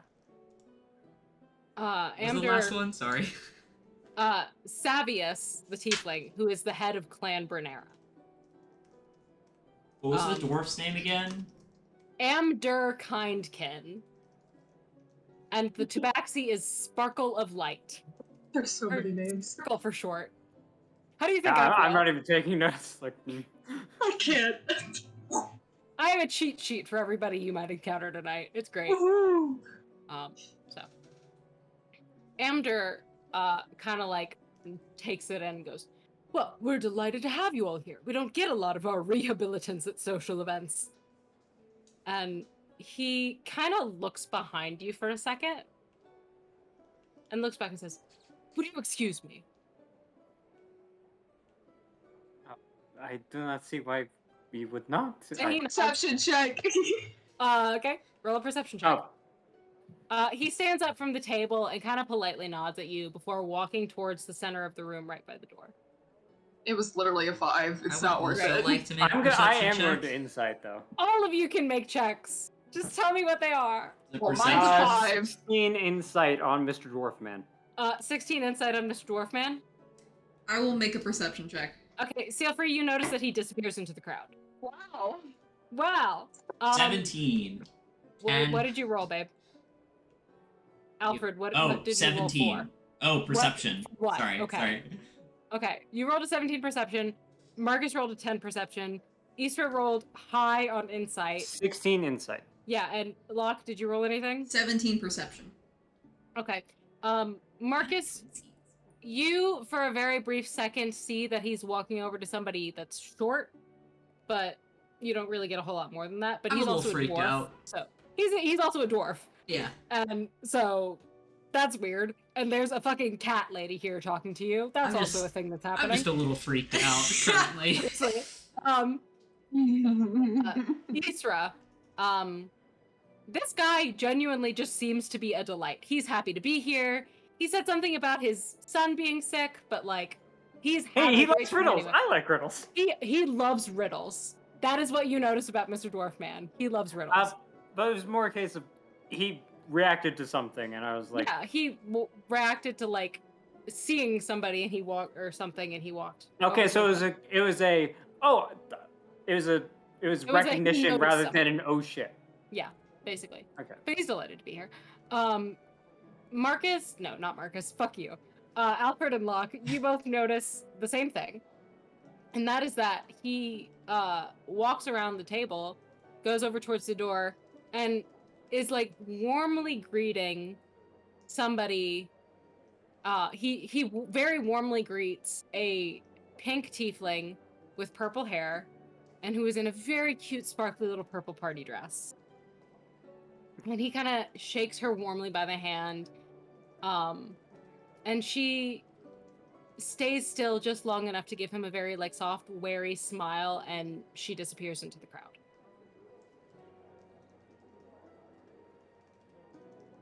I'm gonna go follow her. Okay. She does disappear. Oh, okay. I'll start. Oh, okay. I thought you meant like. Oh, No, da-da-da. she vanishes. Oh, okay. I'm gonna start like I recognize her, and I'm gonna start to like walk, like in her direction. And when she like poof, I'm gonna kind of retreat back. As you do retreat back, the tabaxi, Sparkle of Light, it kind of clears her throat and gives you all a cautious smile. I do need all of your names to check off of my list, but after that, you're all welcome to mingle about the party. Let's start with you. And she gestures towards Sealfree. So Fri's gonna kind of like tell that there's like a little bit of weird energy. Like she seems like a little hesitant, and it's okay, you know, whatever. So she's like, "Oh, my name's Sealfree Midori.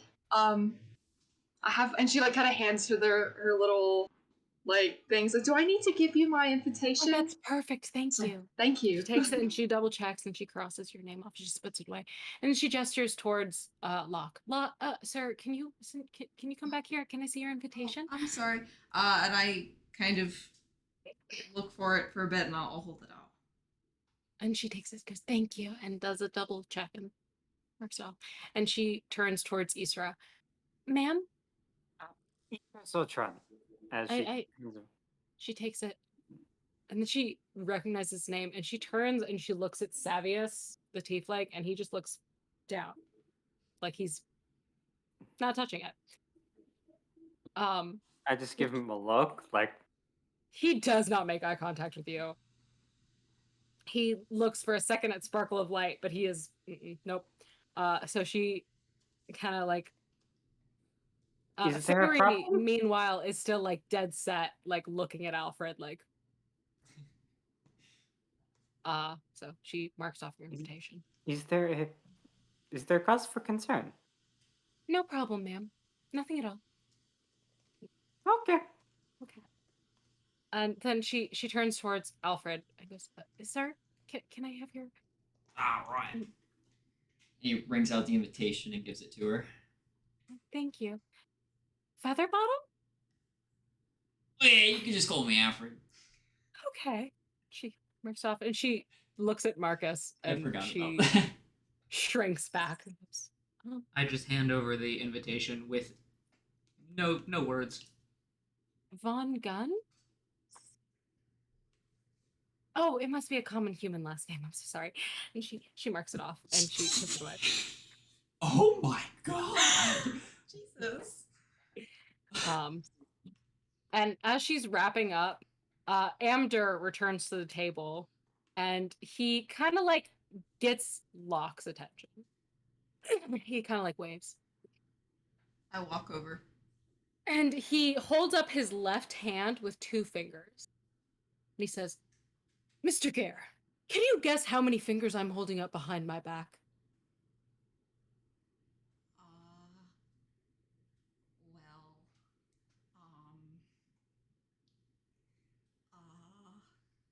Well, well, you're holding 2 up in front of me, so Yes, I am. if we're talking about symmetry, um, He's not. Actually, he is laughing. if you're trying to keep things balanced, maybe you can tell he doesn't like being put on the spot like that. He's like very like shrunken. Maybe 2. He pulls his hand forward to reveal that it has been clenched shut. He goes, "Alas, the answer was none. I do, however, have these for all of you." And he opens his hand and he reveals 5 slips of paper. "Take these up to the bar. There are 3 punch holes on each one. Your first 3 drinks are on us tonight." Oi, may I interject? Yes? Actually, you had 5 fingers behind your back because you have 5 fingers, and I take it and I go towards the bar. He kind of laughs and he goes, "What?" And he kind of distributes the slips of paper to you all. So now you have 3 free drinks. Congrats. But yeah. So he kind of goes back to his table and starts chatting with his colleagues again, checking off more invitations. And you guys step away from the table. I'll give the tiefling one last sort of side eye. He looks up at you and goes, and looks back down at his paper. And then I'll just like pocketing that for later. More importantly, start looking for a giant orange lady. Before that happens, before you spot the giant orange lady, you see Zendraza among the crowd schmoozing with someone. It's pretty easy to see her. She's purple. She's 7 feet tall. She's pretty easy to spot. She seems to be schmoozing with somebody, but she seems to notice that you've all arrived and makes her apologies to whoever it is before going over to you. "I'm so glad to see you all arrived safely, however reluctantly. Allow me to find and introduce you to our celebrant for the evening. I'm sure she'll appreciate that you all came out for her little birthday celebration." Yes, whose birthday is it? And you watch as she waves over at and catches the eye of someone in the middle of the room. The person turns away from 2 gentlemen she is speaking to and smiles brightly when she notices Zendraza. It is an elven woman, standing about 6 feet tall and dressed in a dusty pink full-length gown. She has a classic peaches and cream complexion, and her long red hair is curled just a bit, but for the most part it falls straight down to her lower back. She has large, rimmed, round glasses which take up most of her face, and a smile that could melt any heart. She is stunningly beautiful with a capital B. Everything about this woman screams kindness and beauty and gentleness, and honestly, if she told you that singing birds help her get dressed in the morning, you would believe her. Seal free. You watch this woman turn to face you, and realization dawns in your mind. Then you notice that she is turning away from two men, one more familiar than the other. The first one, less familiar, has dark skin and hair, and while his name isn't coming to you, you know that he is a close friend and mentor of the man standing next to him. What really solidifies his familiarity for you is the fact that as he lifts his drink to his lips, you notice that he is missing his pinky finger. You know that the last time you saw him, it was at this other man's side. This other man, intimately familiar, is blonde and pale, with a deep slashing scar over his right eye. He is dressed in a red waistcoat and pants, and a long but formal navy blue coat worn over it. This one looks up from his drink and catches your eye with his piercing blue ones. He smirks a bit to himself and then turns back to his companion. As the woman begins to walk towards you, you suddenly remember where you have seen Zendraza before, and that it was when all four of these people were in a room with you at once. As the elven woman approaches, Zendraza offers her a hand, which she takes with a warm smile. Zendraza smiles back in kind, and this is the first time you have seen her do such a thing. May I introduce you all to my wife, Counselor Adlana Keafin. Adlana smiles, a bright, dazzling smile, and she begins to shake all of your hands, or anyone who will let her. A pleasure. Thank you all for coming. It is a pleasure to be meeting you. He very warmly shakes Easter by the hand and then looks back at Zentraza, and she, thank you for coming. And she turns to Alfred. Could I ask you to spell that name? Sorry. Yeah. Adlana, Adlana, Keafine, Keaphine. Okay. Atlanta caffeine. Yeah, Atlanta Caffeine.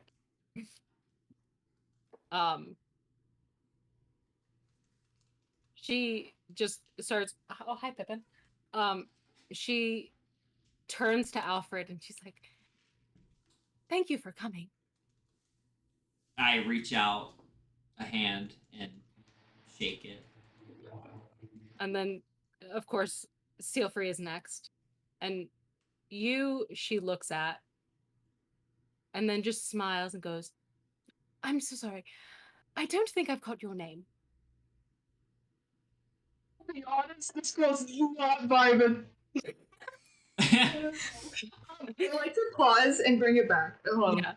That's what's in her brain. On the outside, it is scary how contained she is. It is like she's taken on this just like fake persona of just like power. I don't know how to explain it. It's literally she is like, it is just this, it is her and those four people in this room.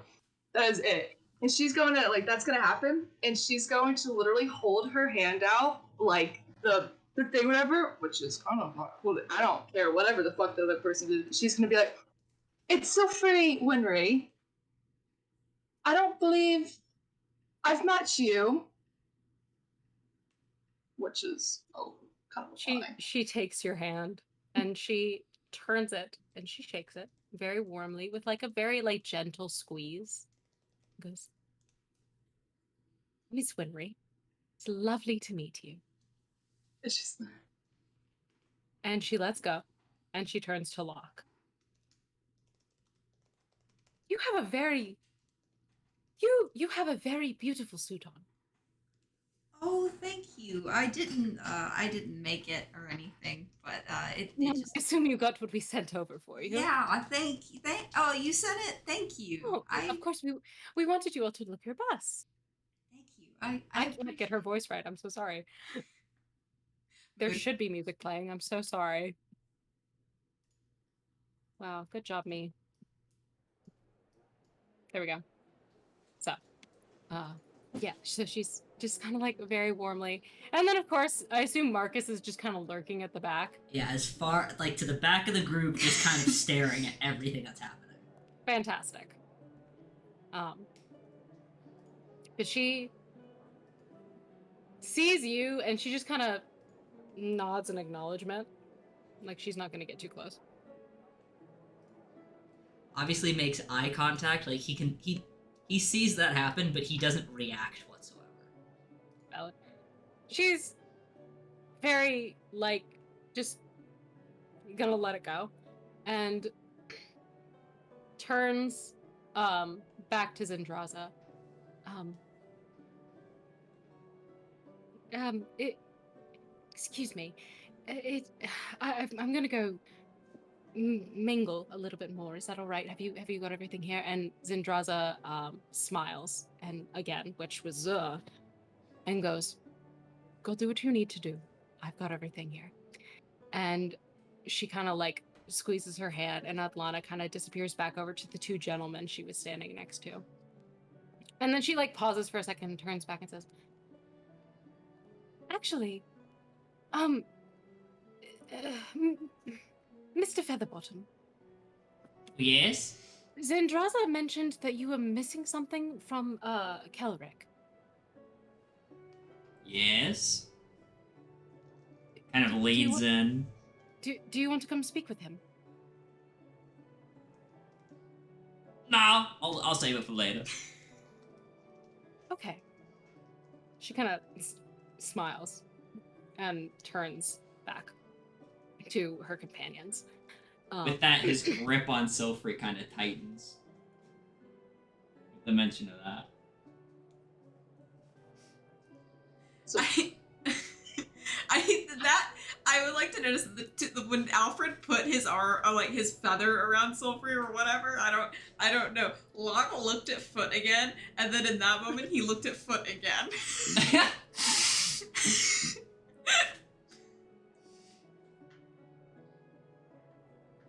She's just as confused as you are. Yeah. He sort of turns to Zendraza and like, I mean, noticing her smile and not. I understand the feeling. She immediately hardens again. Right. And she kind of clears her throat and goes, "You are all welcome to mingle, of course, about the party.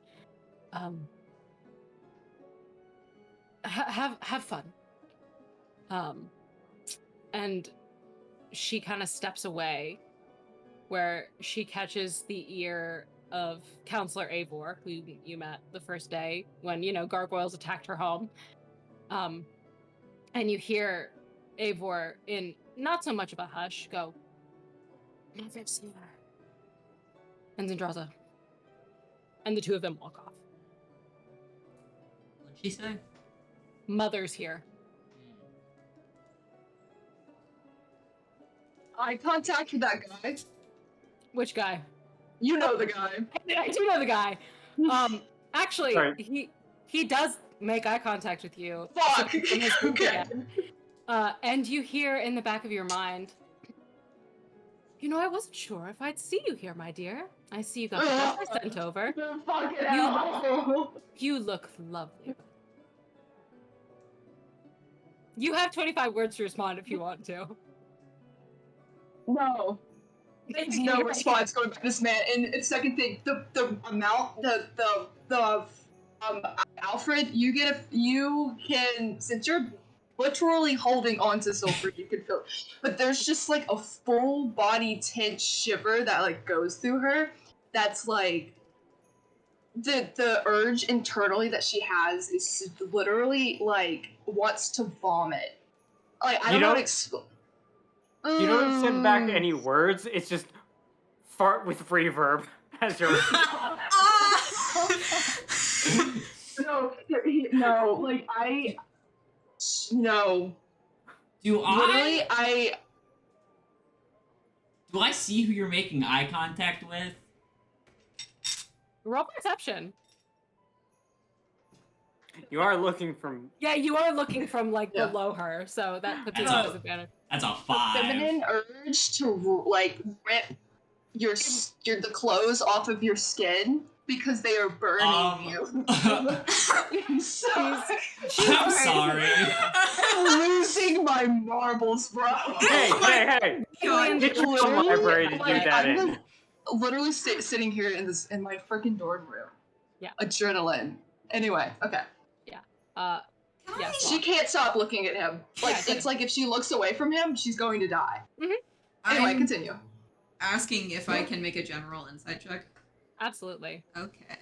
Whom, what, where, when, and why. Well, that's a 3, so I don't know.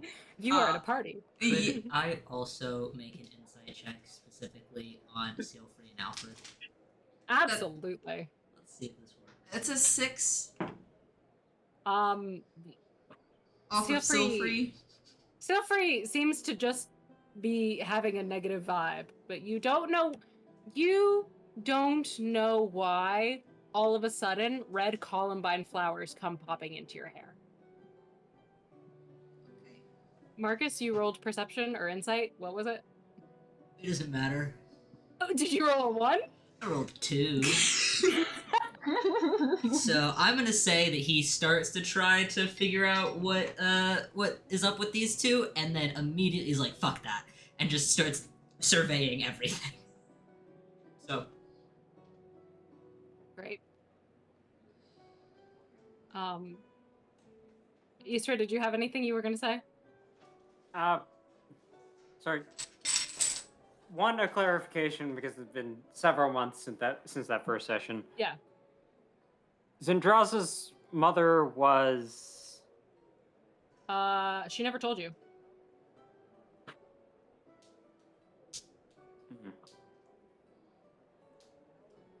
You know that she's an Asimart, but she's never told you. You know that she's the cleric of Vive. You don't know who her mom is. But you did just get a very tasty tidbit when Eivor referred to her as mother to her. So, take of that what you will. And they sort of walked off without. Okay. Mhm. So. When Easter considers, like, pockets that away and notes to talk to her later, hopefully when her wife is around, so that she's, in a happy moment. Yeah. But for now, I was going to go get a drink and then start looking Fantastic. for the one person she came here to talk to. Fantastic. I need to find my date. Marcus, you're just kind of looking around. yeah, I'm gonna assume that after that kerfuffle, the group is gonna start moving. Yeah. I'm going to assume. So I'm gonna try to make a perception check. Okay. We're gonna see. Just general perception. Yep.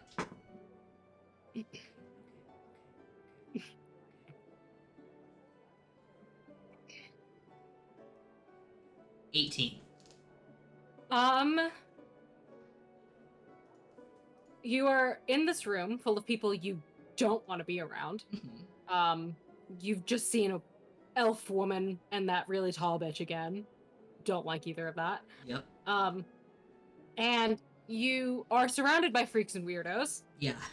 And you notice once again that both of the hallway wings that you were in last night are like just barely roped off. It's like slipping away super easy. Nobody's gonna stop you. As long as your companions, don't stop you. But other than that, Adlana's gone back to talking to her friends. Zendraza and Eivor are somewhere. And there's just kind of a general ruckus happening. There's nice music playing in the background. That's nice. Tyler, did you have something you wanted to say? Yeah, I would like to make a perception check to see if I see Mr. Alderspark. Yeah. Is Martin McFly on the The stage 7. playing Johnny the Good? I will remind you that Adlana pointed him out to you and said he has something you were missing. So. Anyway. As Alfred everyone is figuring all this out, I'm gonna run to the bathroom real quick. Yep, great. Is Alfred leaving Silfree's side? Probably not. Solid. To be honest with you, as much as Alfred pissed her off that, like, in the beginning of this whole situation, the only thing keeping her from not losing her mind is the fact that there is someone that close to her right now, and Locke is nearby. Fantastic. Would like to put that out there. Fantastic. Locke is very close to Alfred and Silfree, and has pulled Foot closer to him. Okay. Just like very like more secure. So as Marcus He sure and flags down a waiter to make sure that, hey, you have alcohol? Go. They obviously need it. They could use it. yeah, a waiter sees this and comes by with a tray and is like, So he immediately snatches that one of those motherfuckers. So does Alfred. It is The trauma squad. literally, and he he says, now those aren't alcoholic beverages. You have to go to the bar for that. You have to go to the bar for that. Sorry. more Silver has to move in this room, the less she is enjoying herself. But it's okay. She's going to the bar. Yeah, so is Alfred. She's containing herself. I'm just gonna stick with them. Just Yeah. as like clarification, I'm gonna be right back. Okay. I'm gonna step out for just a second. It would not be a good moment for just a general break. Yeah, It seems let's a go lot ahead of and us are take a happening. general break. Okay. Time. Nice.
There will be in a moment. Okay, I just didn't know if I specifically could not hear it. I haven't been able to hear it the whole time. Oh, that's unfortunate. It'd be what it'd be, though. Party. Party. Yeah, party. You're at a party. Party. I baked Okay. you a pie. What flavor? Pie. Flavor. God. Okay. Derek, bring it in. Tyler, I am ready whenever you are. Good to go. Already live. Yeah. Oh, party. Wow, great. Awesome. I feel left out. All right. So as we left off, Isra kind of broke off from the group to go look for Bernera. Locke, Alfred, and Sealfree are kind of huddled together, like slowly like inching towards the bar. And Foot. And Marcus is surveying the room looking for an escape route, I believe.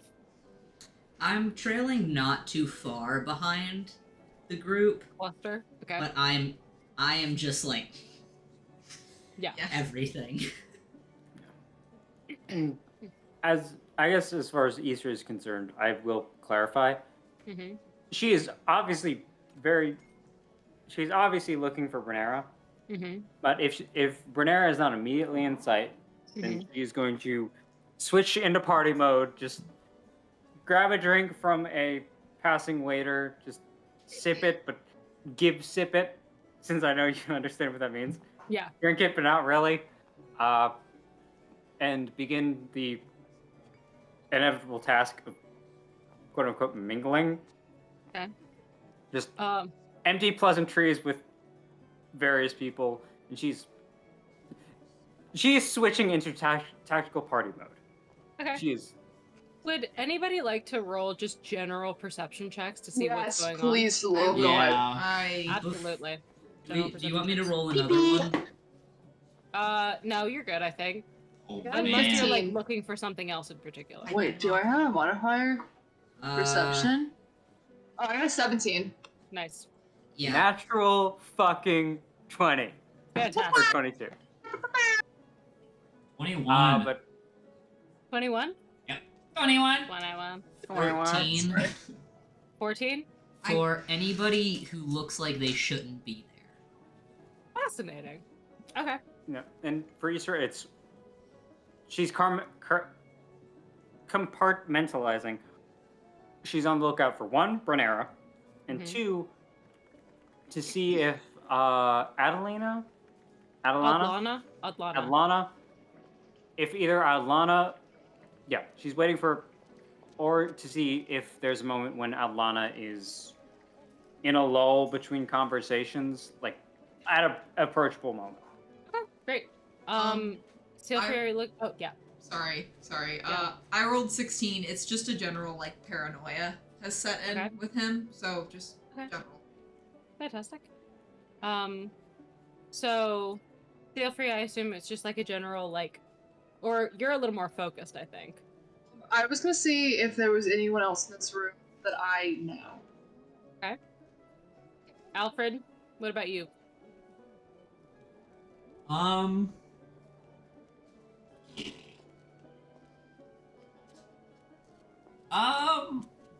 I'm probably just kind of checking out Elric's kind of like Okay. area, I guess. Kelric, so I'm gonna start with you and work my way around.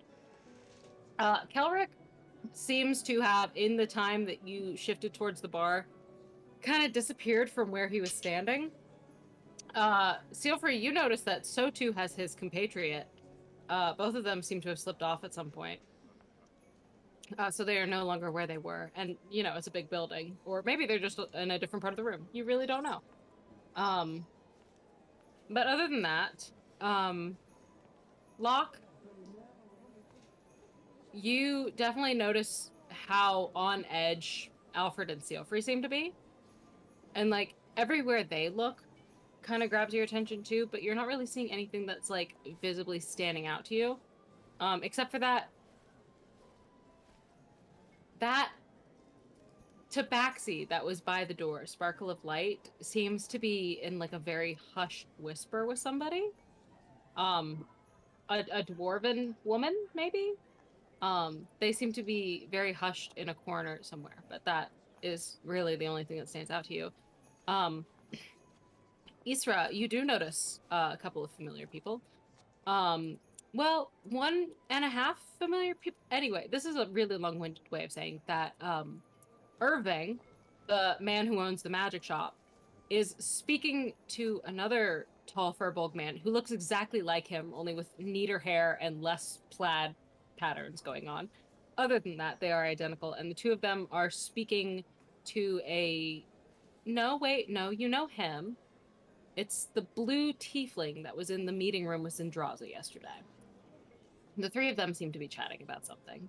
That was the Uh, other professor, the professor of Cormac. Make Cormac. no. It's No, it is Cormac Emberwind, Emberwind. That was the tiefling. Be nice to me. Um, Marcus. Everybody here seems like they belong here. Like, there's nobody that really seems to stick out like a sore thumb. And then you notice that purple head of hair duck below a rope and go into a hallway. Which side is it? She goes to. Excellent question. Actually, hold on. I'm gonna futz with the map for a second here. So sorry. Those two seem to have disappeared. So. They're going away. I also don't know where they are. Sorry. Oh, hey, Alright. who is that?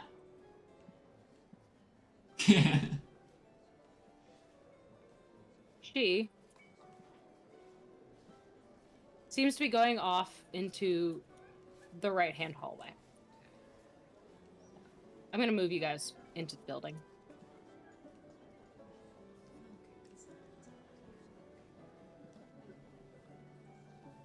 Great. Marcus, you can do what you want.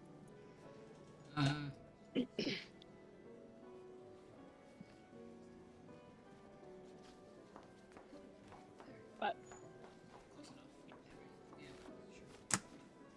that's what's going on. That's what everybody sees and hears.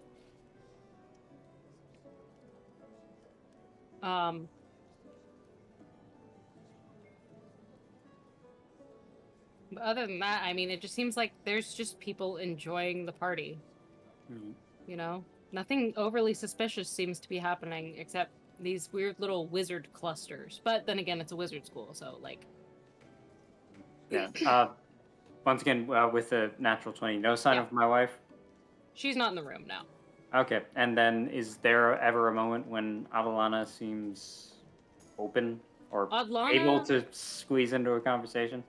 Yes, actually, Adlana, after a while, walks over to where Irving, his doppelganger, and Cormac are standing having a hushed conversation, and she seems to join them. And Oh. she gets equally as hushed.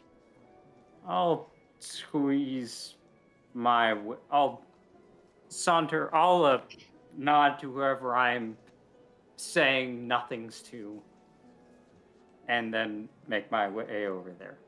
Okay. They look very serious in the face. But the second one of them, the furbolg that is not Irving, sees you and kind of like nudges and like gestures to his compatriots to be quiet. And Adlana turns and sees you and goes, Mr. Johnny, again. Lovely to Yes. meet you. Yes. Yes. It is, once again, it is wonderful to meet. I wish it had been in a more official capacity as opposed to this whole misunderstanding that caused me to be involved in the program. But Mhm. still, I'm glad we got to meet anyway. Mhm. Do you have a moment? Sure. And she looks back at her compatriots. Yes, I have a moment. I And she understand kinda if like you're busy. she like Is kind it- of wraps her arm around your shoulders and like guides you off to a quieter spot. Yeah, this is I am not the best when it comes to picking up on certain things, and I get to. I see the way that Zindraza looks at you, and I understand the feeling. Most certainly, love is a wonderful thing. But unfortunately, it seems that, well, your wife and mine have a bit of a history that I wasn't aware of. And I was wondering if you could possibly lend me some insight. Takes a second. She kind of These are messy things, I know. But Zindraza's secrets are her own.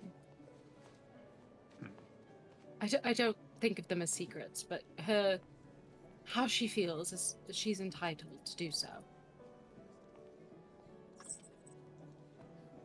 You must understand that is- that during the war, a lot of decisions were made.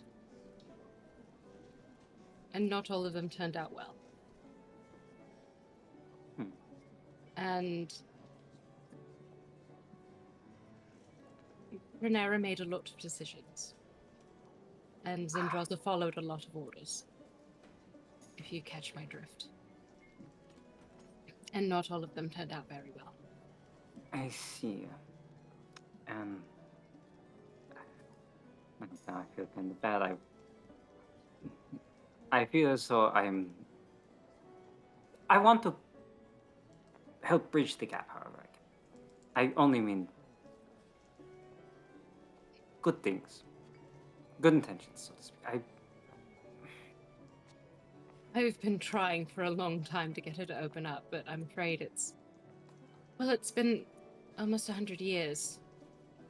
Those grudges are pretty cemented at this point. Time flows just like any number of sands through the hourglass.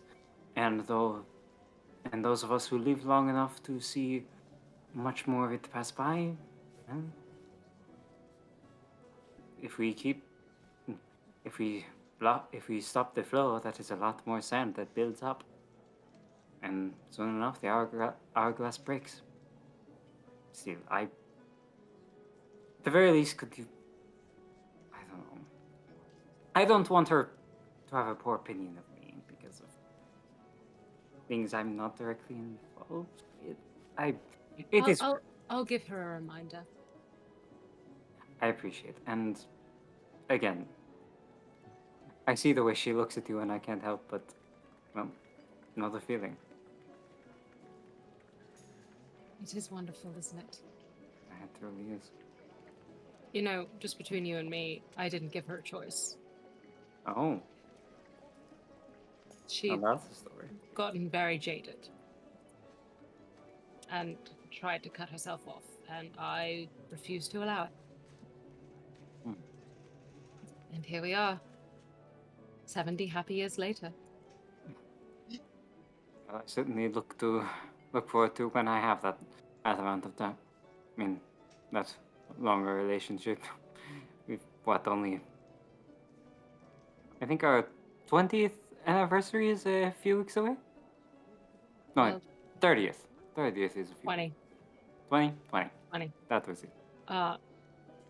She kind of smiles and goes, just keep an eye out for those Celestials. They can be a bit temperamental. And she looks over her shoulder at where Zindraza and Eivor are very clearly having some kind of disagreement.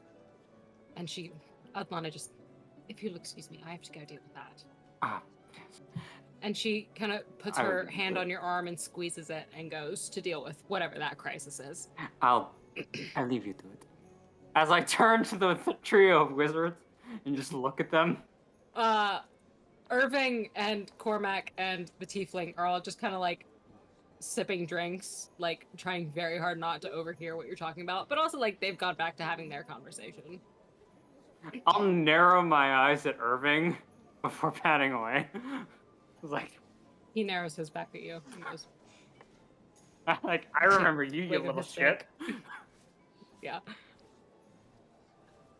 You. As all of that is happening, do my little trio of traumatized people wanna Tell me You what- Strong never trio. you never told me if I knew anybody else in there. Oh, I'm so sorry. I rolled a 17. You recognize Irving, Mhm. and the tiefling he was with. You recognize Fairy, Silvershine, and the other people who were at the table. You notice that Amder is kind of like following Sparkle around, like just like teasing her in like a very like fraternal kind of way, and that she is trying very hard not to enjoy it, but that's going on at some point. And um, other than that, nobody really that you recognize, unfortunately.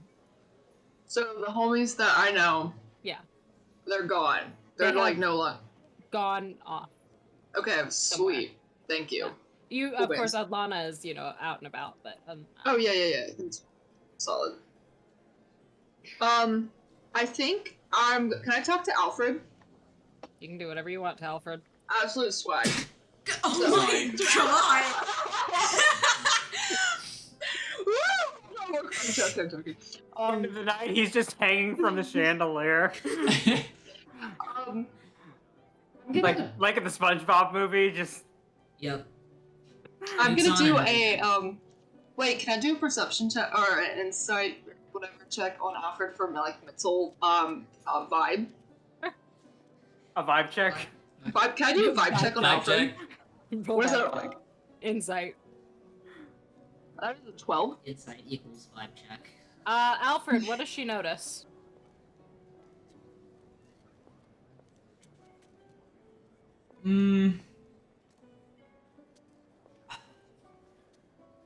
He's being very professional, and that's really out of pocket. He also has a death grip on her hip. Yeah. Is that it? Yeah. That Awesome. it's nothing really special, it's just yeah, I think that's so. it. Okay. I think she like kind of gathers that. And after last night, with learning a little bit of the weird stuff and how he, for some reason, knows Dream, but then also knows the little weird tidbit of the fact of there's something sad deep inside the Birdman. You're a sad, strange little man, and you have no pity. He kind of like I feel like it's demeaning to lean down. Anyway, so she kind of gonna look at him and kind of quietly, so that they only can remember. She's gonna kind of like take her hand and like put it on, so I guess where his little grippers are on his wing. I don't know how they work. I don't know how they work, bro. So he has hands under his He wings. has hands. Yeah. Okay. Yes. She's gonna They're put not kinda wing like a- hands. That'd be Yeah. funny. That's fucking hilarious. Did little the, grippers. did the art in the TikTok get it correct? Yes. Alright. It's Like like I'm gonna send that into the. it's like an Azamar basically, except his Yeah. hands are just like they're towny. Keep talking. Awesome, I'm gonna okay. send a picture into the. So, but either way, she puts her kind of hand like hesitantly on his little gripper, and is like in that way of like you've been holding onto my hip for a very long time, my dude, and we're not near people anymore that like know that we're together. Are you okay? Like, why are you still touching me? But also in that like I don't. If you need to continue this situation for mental health reasons, that's also fine. It's like a comforting but also questioning touch. Anyway. This is my emotional support bot. Yeah, and, and then she's gotten real comfortable with Alfred in the last 2 days. She's gonna go and kind of lean out and be like, and just literally be like, Alfred, don't mean to just interrupt your train of thoughts as you look around the room, but how are you holding up? I can tell you're not. I can. Yeah, how are you holding up? And she's quiet. I think Locke could probably hear it a little bit, but no one else can. He's here. I think you know how that makes me feel.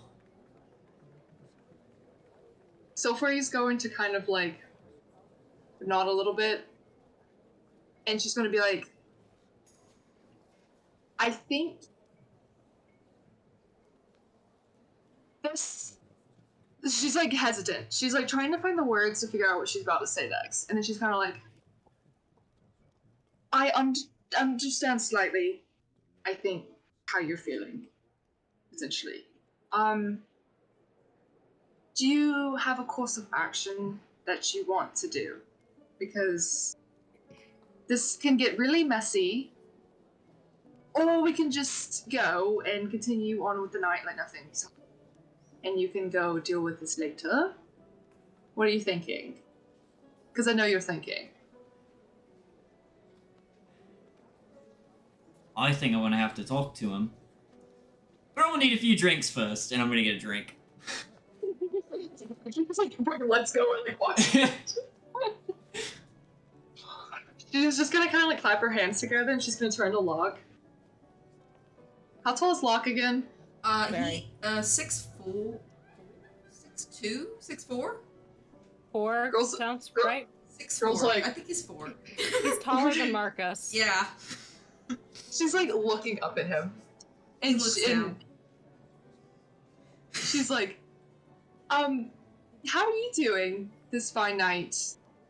As everything's apparently going in a very strange direction. I don't like this. I don't think it doesn't feel right. I don't think She's kind of. Alfred, I don't think like he's not like calling out to Alfred, but like it's like he's talking to him, but he's still looking at Silvery. Alfred, I don't think you're doing okay, and I get the feeling you aren't doing okay either. Silver's kind of like. She kind of like itches, like literally like a nervous like scratch, and she's like, "There's a lot going on that I can't exactly tell you right now, just for your safety, to be completely honest with you. I just feel like that's something we can't control right now, and I wanted to make sure that you were okay.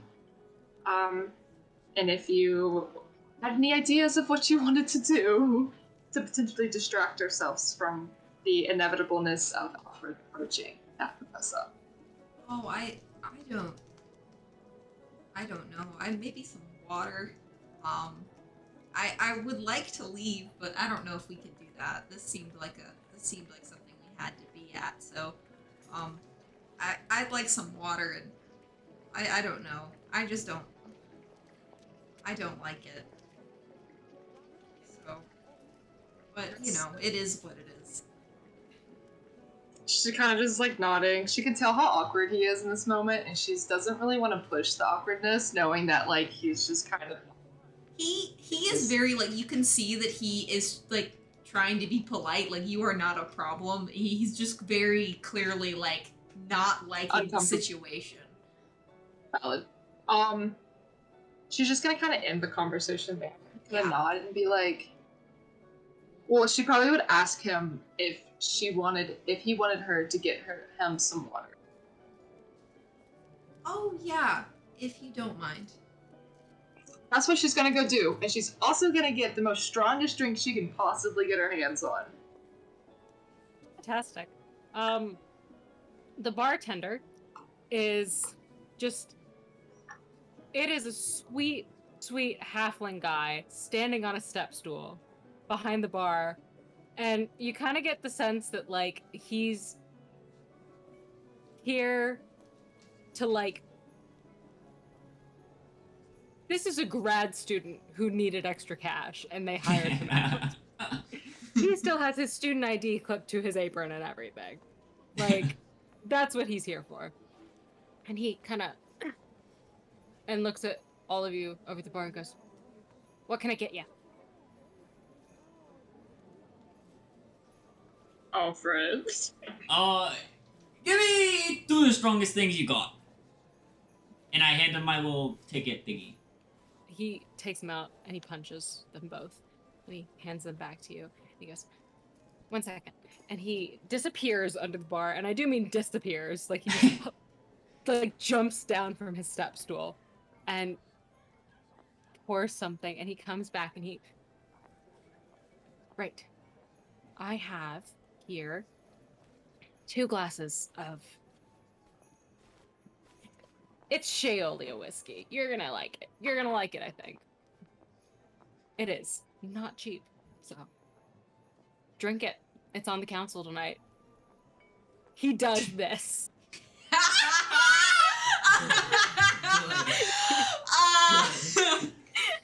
Oh, I love that.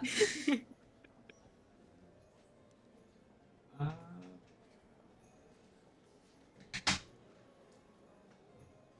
Oh. I take the drinks and flip him a silver piece, and I start to walk away. Thanks. And then he looks at you, Locke, and goes, "What about you?" Oh, just some water would be lovely. You got it. And he pulls an empty glass out from under the bar, and he kind of waves his hand, and water fills the glass. He hands it over to you. I hand him the ticket. Oh, no, that's just for alcohol. You're fine. But it's okay. All right. Just kind of awkwardly like puts it away and pours a little water. He smiles at you. He's totally intrigued. Silfrey's going to get the D&D version of a Long Island iced tea with all 3 of the top 3 strongest alcohol she could possibly get. Yeah. So he Oh. sorry, I think Pippin was getting into some mischief. He smiles and he disappears back under the bar. He's like, 1 cat more iced tea coming up. He's flipping bottles and catching them. He's like putting on a show. He can see that you've been like teary-eyed, and so he is putting on a show for you. And he puts the bottles away and he sets the glass up on the counter before climbing back up. Go ahead and take it. I won't punch your ticket. That is. Sorry, Impulse is to be like literally she like catches her mouth. Impulse was to just like be like that was finally attractive, but she doesn't say that. She goes thank you. He knows. And then she takes it. She takes it and she turns around and walks over to back where Locke and Alfred is and literally downs that hoe in like one shot. She's chugging that stuff. Oh my god. I need that is you where to she know is. that while everyone is at the bar, Marcus was at the back of the group, just looking slightly terrifying, just lurking. And then once everybody got their drinks, he just followed them back over to their. Yeah. I also like to put on Silvery is a lightweight. Like Yeah. that drink will fuck her up to like Yeah. another century. But it's like she can like feel it permeating in her. Yeah. Like getting those weird little like alcohol tingles and she's just like confidence. Like it's like nothing happened to her earlier. Fantastic. Yeah. Fantastic. Love that. As you are all starting to enjoy your drinks, Heaviest thing you have. in the back of the room, it is difficult not to notice. The doors to the spiral staircase open. And about half the people in the room seem to notice. You guys were all so fucking on edge that of course it just like comes to you. Like you see this and out slip 2 moderately tall, very bright women. One of whom you have seen before. She has a very soft, pale orange glow about her. She has big, curly orange ringlets. She's got little glasses pierced on her nose, and she is looking very like trying to make as little fuss as possible as she slips down the stairs. The woman behind her has a very gentle, pale yellow glow. She is equally as tall. Her hair is covered with a white veil, and she has bright blue eyes. She is wearing a very soft but formal yellow dress, and she looks a little less hesitant to be walking down the stairs, but she does, both of them do, and both of them try to slip into the crowd. Isra, obviously, you notice one of them. No, I am meeting her at the stairs. She gives a very bright smile. Hello. Hello. Oh, love. Are you enjoying the party? I'm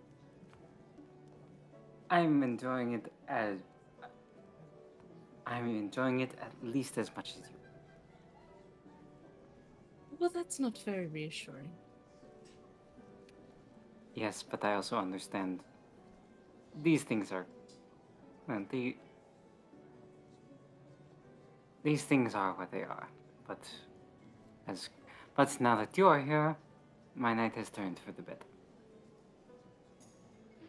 As I reach up and take her hand. And kiss it. she kind of smiles and turns and like glances at the person behind her, and this person kind of takes a look at you and kind of like nods and goes,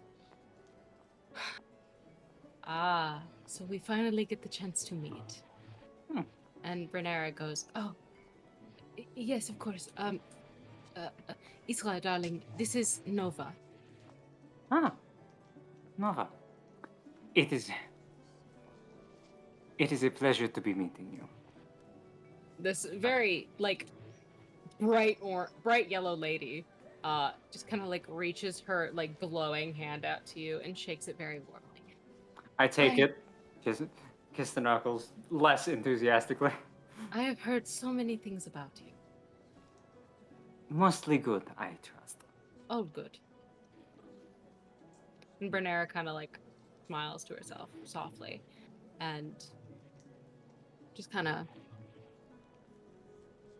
Should we go out into the room and mingle, perhaps? And Nova kind of puts her hand on Bernera's shoulders. You go out and about. I have 2 very lovely daughters to greet. And she smiles at you again and slips away. Isra notes that in the back of her mind for later. Mhm. For turning to, perhaps we shall mingle. Yes, let us go mingle for a time, and then I don't know. Perhaps the library will be conveniently empty of people. Well, there are, let's see, 2 libraries on either floor and 3 stories high. So I believe we will be able to find a quiet place. Yes, and yes. And she kind of smiles and she takes your hand and kind of like leads you out into the crowd. Isra very much perks up now that Bernera is here. It's like she is best foot forward. Yeah. She like the full on John Mulaney. That's my wife. That didn't turn out very well. No, but Oops. back when it was actually good. Oh man. And she kind of like turns her head for a second and seems to spot somebody and kind of nods and then turns back to you with a smile. I'm obviously going to follow the gaze. Like, is that the tiefling from before? It's the tiefling from before. She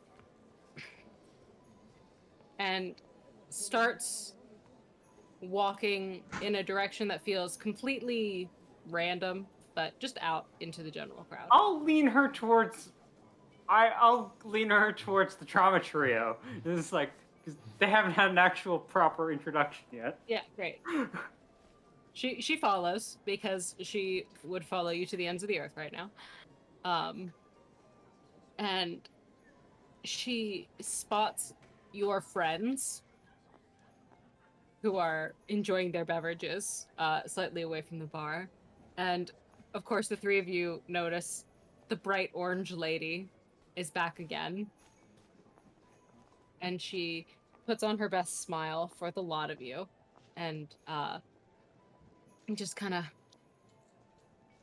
I trust you are all enjoying your evening. The only thing in Sylphie's brain is the fact that Marcus almost killed Isra like a few hours ago about calling this bitch right there, and she doesn't know if she got cold. Mm-hmm. So she's there like, Locke just kind of nods and is like, "Good evening." Time for proper introductions. Everyone, this is Venera, the brightest star in my sky. Venera, this is Silfrey. This is Locke. The little one is Alfred, and the one with the menacing kanji echoing off of him in the back is Marcus. As I'm assuming Marcus is just in the background, continuing to stand there menacingly. Yeah, he is not looking great. Michael Myers standing in the background. Once again, the same as before, she very kind of politely nods at everybody and then just kind of stares at Marcus for a second. Lovely to meet you all. He just kind of looks away and starts like looking down the different hallways. Nice to meet you. Who was the other person coming down the stairs? Oh, you mean Nova? Oh. Yeah, you don't know what that You can means. see everybody like just pull up their notebooks and write Yeah. as soon as you said her name earlier. I did. That's like big ass letters. That is Nova. She is another one of the celestial beings. Oh. She is here because it is her daughter-in-law's birthday. She's very yellow. Yes, she is very yellow. How very observant of you. Yeah. You're very Sylphie's laugh orange. at that. Sylphie's like giggling, like having to like contain herself just a little bit. It's okay. She gives Sealfree a look and just kind of like smiles softly, like, He looks over at Silver and he's like, "What? Did I say something funny?" She's like, no, love, you're fine. We're here. Okay. That's true.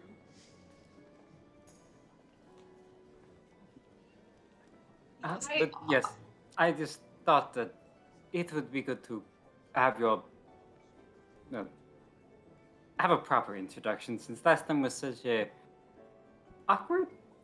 Not important, but I do. perhaps Okay, please it would- continue. I thought it would be good for us to be more aware of each other, so to speak.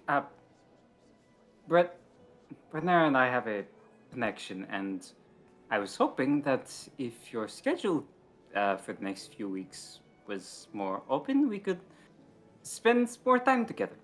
And of course, due to the misunderstanding that led me into the program, perhaps you might accompany us just to, I don't know, enjoy life. you still under Syndra's jurisdiction? I think it's it is only 30 days, so I don't see the problem in seeing it out, and it gets me more familiar with the area. But, well, We shall see.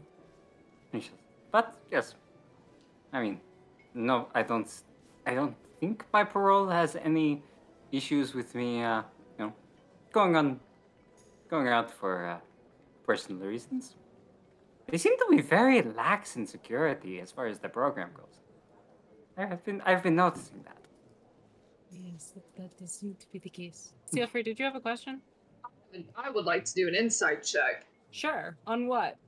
Her energy. Okay. Or your vibe check. Vibe check Trying to that vibe angel. check my wife. Check your Also, wife. also, this is super late. Can I do a history check on the name Nova? Sure. I would like to, as the more Isra talks, I almost look over at him, but then I don't because I don't want to I could feel like maybe his eyes could feel mine. Can I make an insight check on Marcus? Absolutely, Make you a deception can. check. Make Okay. a deception check. Each is just 19. happy to be there. 18.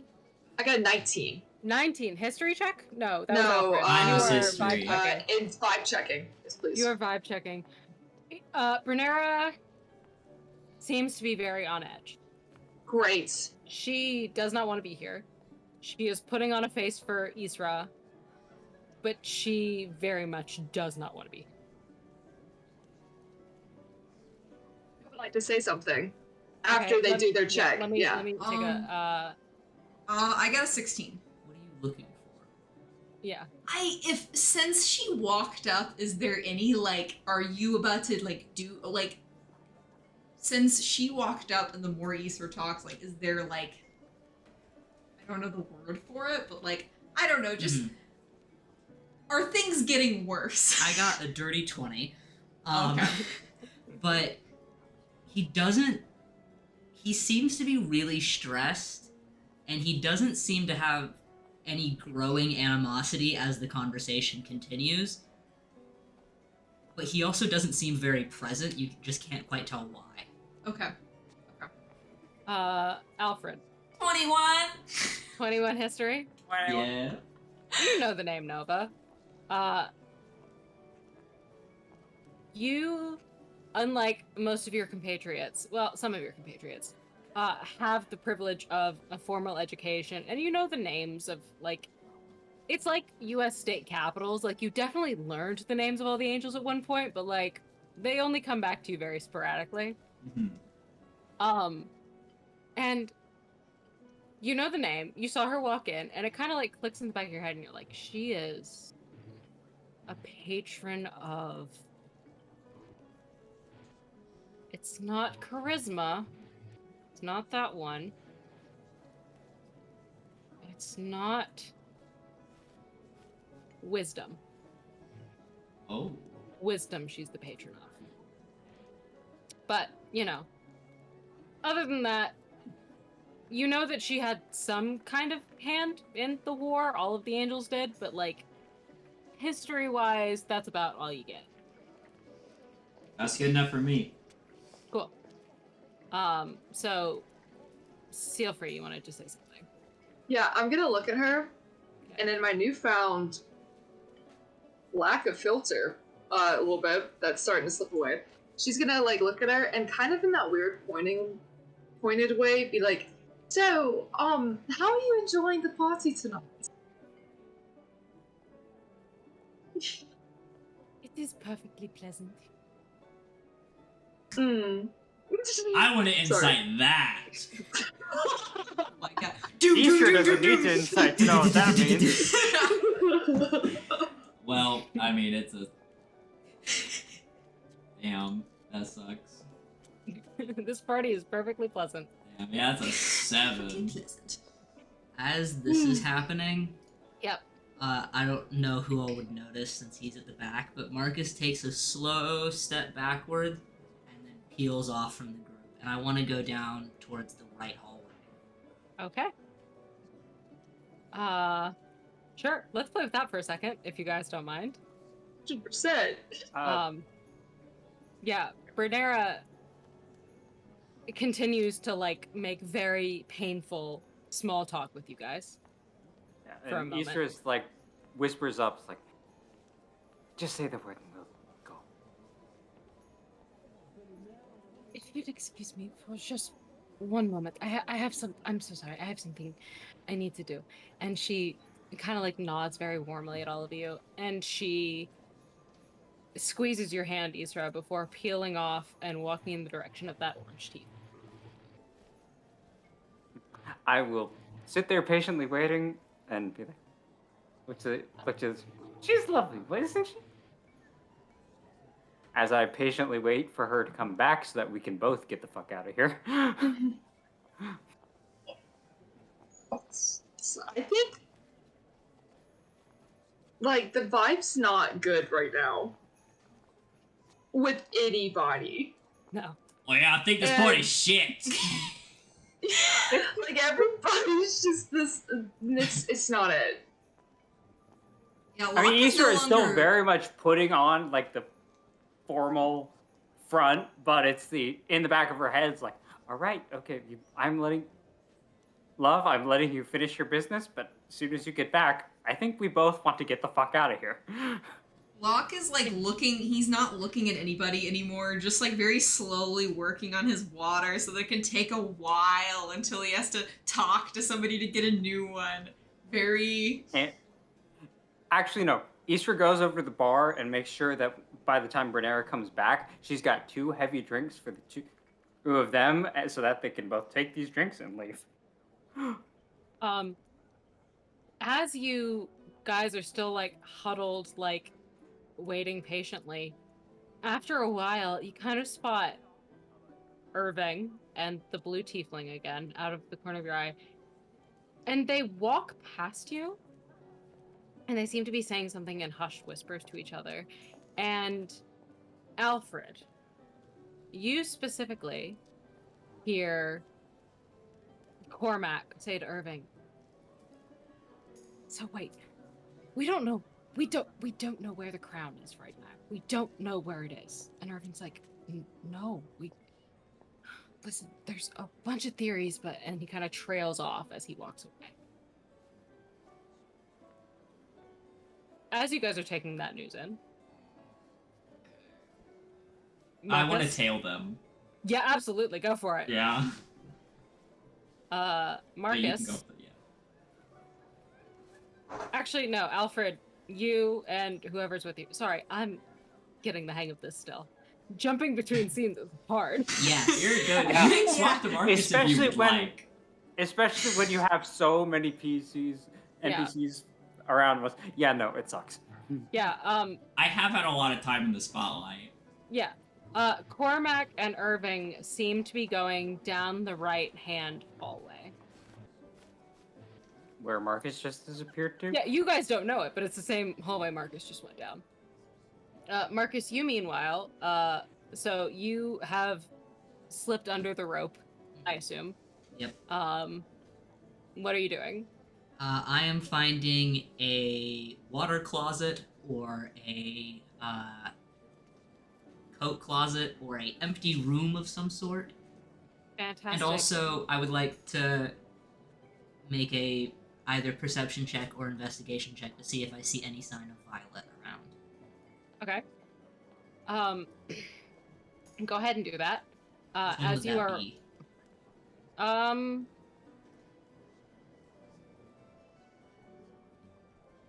since you are actively looking for her, I'll say investigation.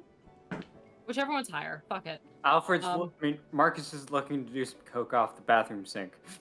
It's a You roll. natural one, so a little preoccupied.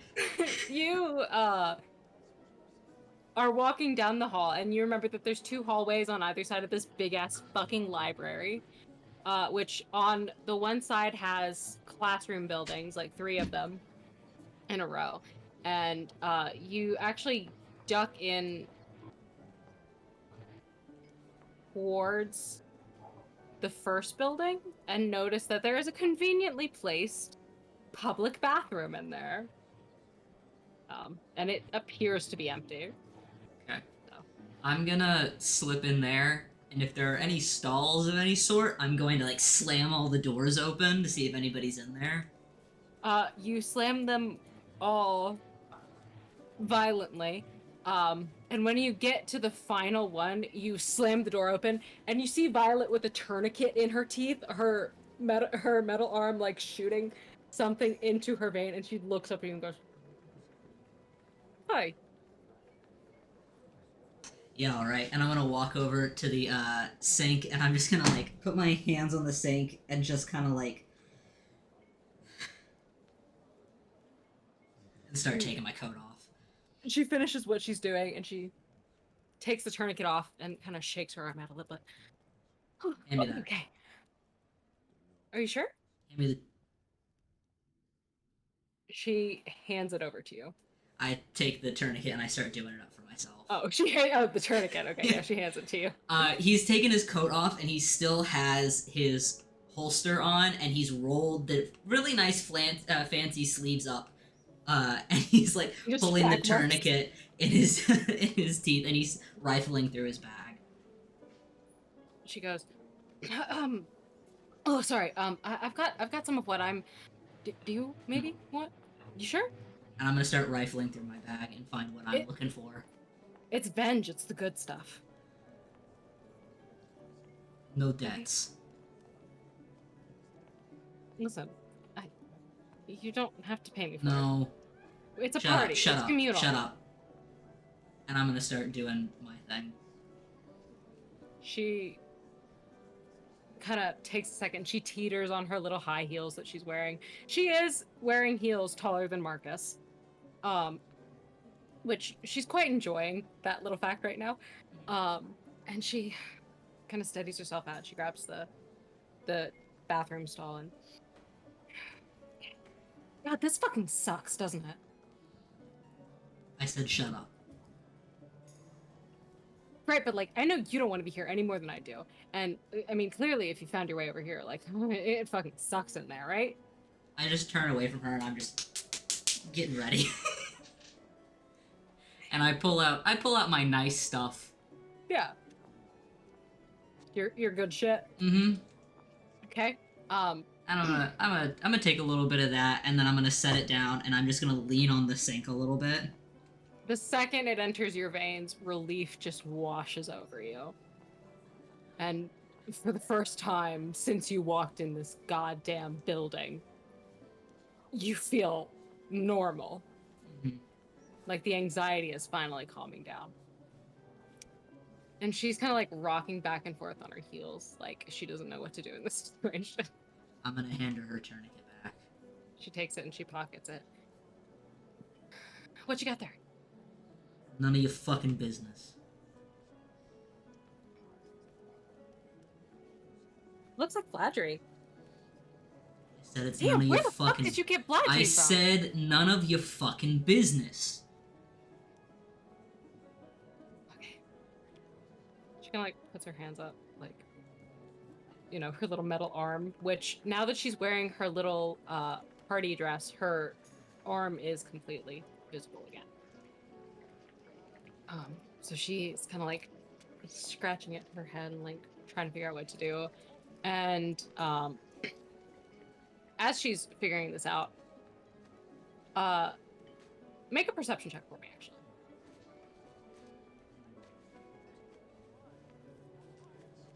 This one. Perception.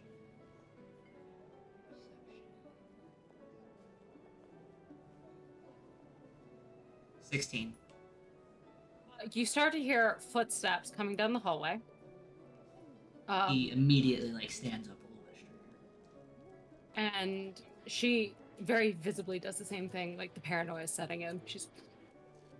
She like gestures for you to like get in a stall. Before she does the same thing, and as footsteps continue to walk towards you, and the door to the building that you're in opens. I'm gonna kind of, if there's any place to like step out of the way and like put my coat back on, I'm not gonna go into one of the stalls and like hide, but I'm going to pretend like I've just walked up to the sink, I think. Meanwhile, the rest of you who are trailing, anybody who is trailing, I would like to bring Silfrey with me. Hey, we can't leave Locke, bro. No, we'll be right back. Where are you going? Gonna get something to drink. You want anything, Locke? I'm fine. Thank you. He just kind of watches them, but he'll stay. At this point, Easter has returned to where Locke is, having retrieved from the bartender a full bottle of date wine and 2 glasses, just waiting for Brenera to come back. Sophie's gonna do that thing where you like are like, and like she kind of looks between the two of them, and then she like really quickly apologizes to Locke, and then goes with Alfred. He just nods. So She Isra, feels bad. She does feel bad about it. Yeah. The two of them start to walk after Irving and the tiefling. And at this moment, Foot kind of starts to get a little bit antsy, What's wrong? and she like gestures with her head, like points her little nose towards Alfred. He looks at them for a moment. Okay. Okay. Yeah. Come on. She like see. nudges her little head up against your leg and starts to follow Alfred and Silver. We'll see. We'll see what's up. And before he leaves, he just kind of looks at Isra. Whether you mean to or not, I think you're causing a lot of issues. So, and he turns around and he follows Alfred and Sulfrey. Isra just sort of sighs, like, I am very well aware. But I follow. And she just sits there, bottle of date wine, waiting for her wife, so that they can both leave. You know, you don't see Bernera, but you do see the orange tiefling slipping down that right-hand hallway for some reason. As I look to like, wait, where'd you? Like she seems Following to her? have disappeared somewhere, but he is walking briskly after Cormac and Irving. Those of you who are trailing, meanwhile, follow Cormac and Irving as they walk down the hallway.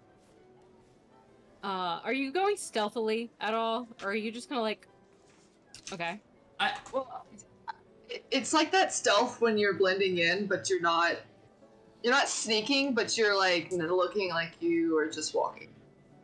Yeah, or like we're having a conversation and we're just happen to be in the same area, going to the same place, you know. Alright. I'm gonna let you guys just actually make stealth checks for me. Just Okay. for shits and giggles. It is bro. like I don't want them to know I'm following them, so that does make sense.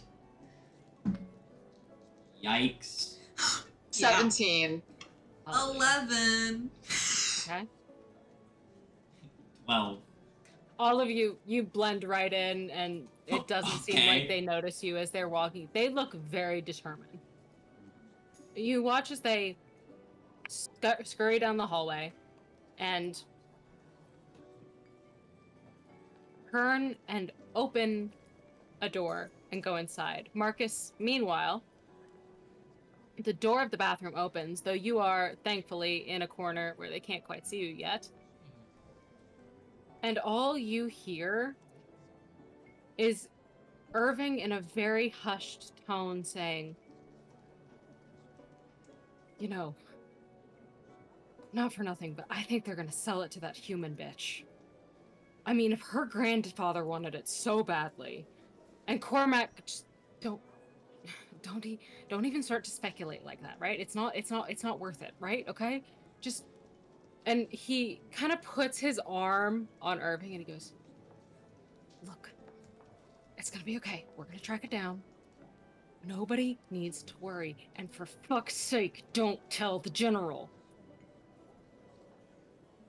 And Irving kind of, okay. And the two of them walk further into the bathroom, now seeing you, Marcus, putting your coat on and trying to straighten yourself out. And I'm Irving, pretending like I didn't hear any of it. yeah, obviously. And both of them kind of see you and like hush and like glance at each other, but like Irving kind of like, so are you enjoying the party, Mr. Long Gun?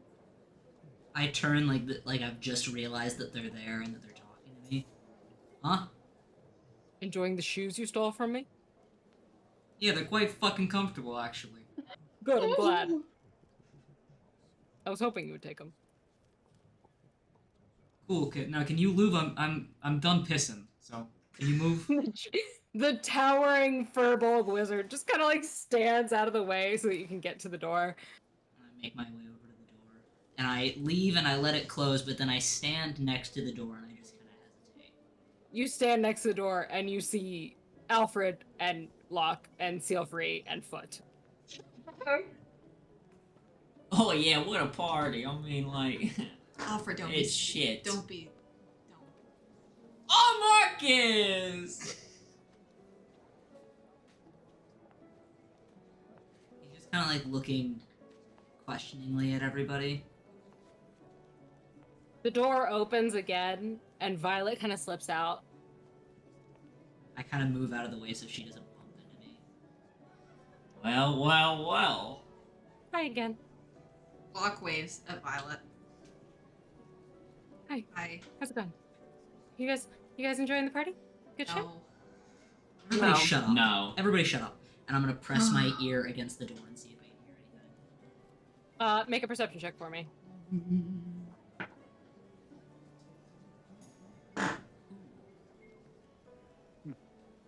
Oh. 16. You hear a little bit more, but again, it is very hushed. Like, they now know that 2 people were in the bathroom when they walked in. Yeah. And instead, what you hear is like, look, all I'm saying is that it's not impossible that somebody could get over here and take it back. I mean, look at who just walked out. And that's all you hear. Okay.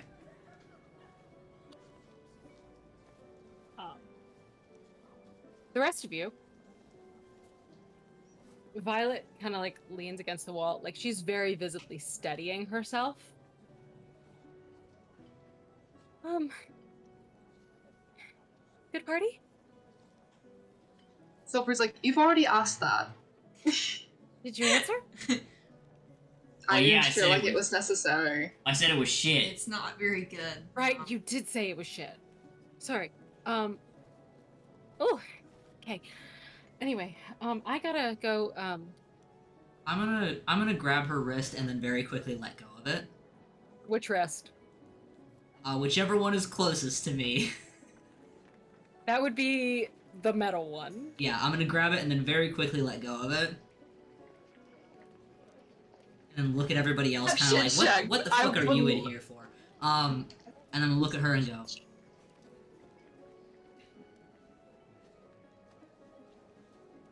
don't cause any problems. Didn't hear anything. Good. Trust me, okay? I don't want any of this shit to deal with.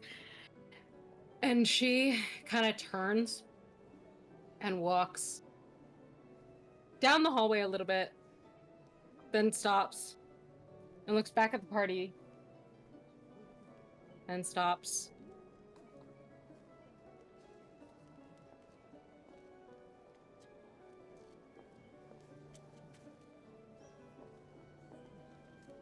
Never mind. And she walks away. What is Foot What to doing? do What is Foot doing? Yeah, sorry. Foot is sitting very diligently at your feet, looking at Marcus. Oh, he doesn't like that. Morgan, what were you gonna say? wanted to do a perception check between what the hell's happening between those 2 people. Between Marcus and Violet. Okay. Would Make that be a perception? Okay. Insight, I think. I think it's insight. Yeah. Yeah. I'm gonna do a deception check. Go for it, babe. Actually, 20. hold on. Where is her character sheet? Actually.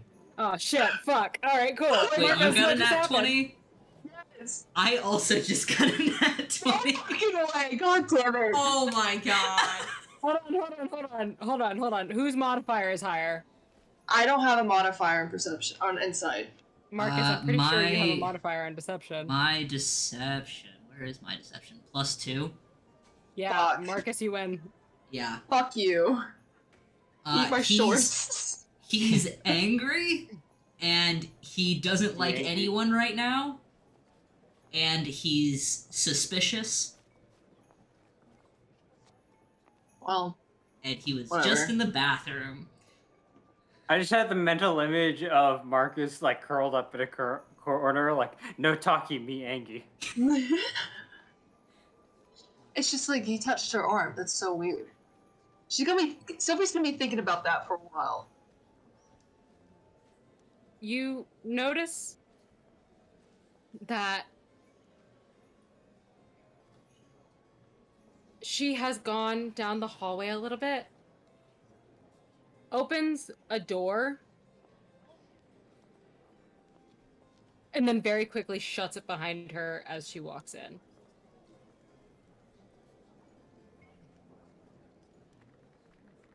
Follow her. You're following her? Yeah, I don't like her. Okay. Isra, I assume you're still just sitting in the midst of the party? Yeah, I'm just holding this bottle of date wine, waiting for Bernaire to show up again. Okay. You don't see her yet, but all of a sudden, somebody runs past you very quickly, bumping into you, and runs towards that hallway. And you can tell that it is, in fact, Adlana. And she is Like, booking it down that hallway. I will. It's like, okay, and I will. I will head after her. Yes. She runs down the hallway past the rest of you, does not even seem to register that you're there, goes down further to the hallway and bursts through into the library through the right-hand door with purpose, and all of a sudden, from the other side of the hallway, you hear Violet scream. I'm booking it down the hallway. Yeah. I'm running it also down the will. hallway. Oh my god! She absolutely screeches from the room that she is in. Yep, I'm running. And- I'm running down the hall. You noticed which door she went in through on the right, which is she's in the red hallway right now. Adlana, meanwhile, is somewhere else. I'll deal with that later. But you do Following all- Adlana. You're following Adlana? Yes, because she was the one who bumped into me and ran past. So like, Okay. Fair enough. The rest of you follow Violet into the red hallway. Yeah, Yeah. I run and throw the door open. Yeah. Yep. All right, roll initiative. Oh man. Yay. See what it is? You throw open the door, and very quickly realize that Violet Oh, is man. Sorry. very shakily pointing her crossbow at a giant constrictor snake. Nice. Snakey. So, go ahead and roll initiative for me, everybody. I got a Uh, 14. You, apparently. Isra, if you're not. Go down the correct hallway. 14? focused on who I'm focused on. 14, Sealfree? Yes. Sorry. Also, like, can't move. That's so funny of me. Oh, shit. What is your...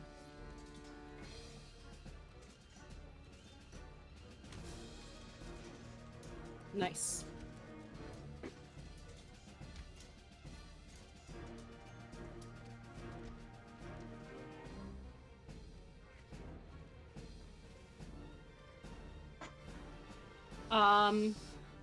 Alfred, what did we roll? Dirty 20. Nice. Dirty 20? Yeah. What's your modifier? +1. You my What's your- dex? What's your dex? Actually, A So +1. I actually got a 16 with my 13 addition. Sorry. Dex. 16? Okay, fuck it. Okay.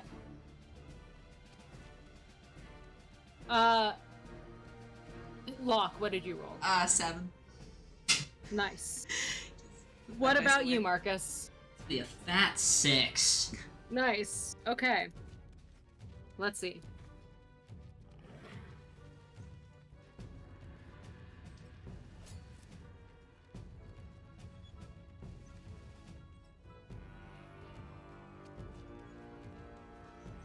Sorry. Okay. Alfred, you're on deck first. You watch as Violet draws her crossbow and points it at the thing, but she seems hesitant to pull the trigger, like she is locked in place with fear. Alright. I will run up behind her. And I'll kind of put a talon on her shoulder. And I'm gonna cast shield. Okay, cool. Read the spell description for me. Shield's a reaction. Is it? I mean, Yeah, depends it's a on reaction. what shield. I meant mage armor, not shield. Mage armor. Cool. Actually, hold on. Yeah. Is she wearing armor? No. Okay, then it will work. She's wearing a little purple party dress.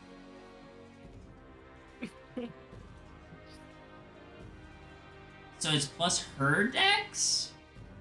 Yes. Add her Is the dex. target. So it's 13 plus her dex modifier. So if her dex is +1, her armor class is now 14. Yeah. Yeah. Yes. Oh, Party. Love that. man. And then we're able to do cantrips as bonus actions, correct? Yes, we are. Okay.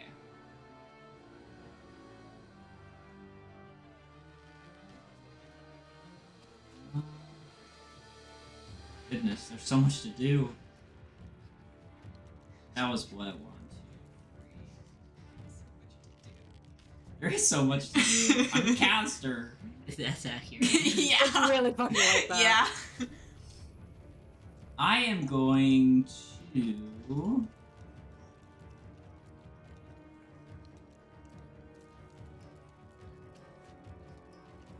I'm gonna cast Minor Illusion Okay.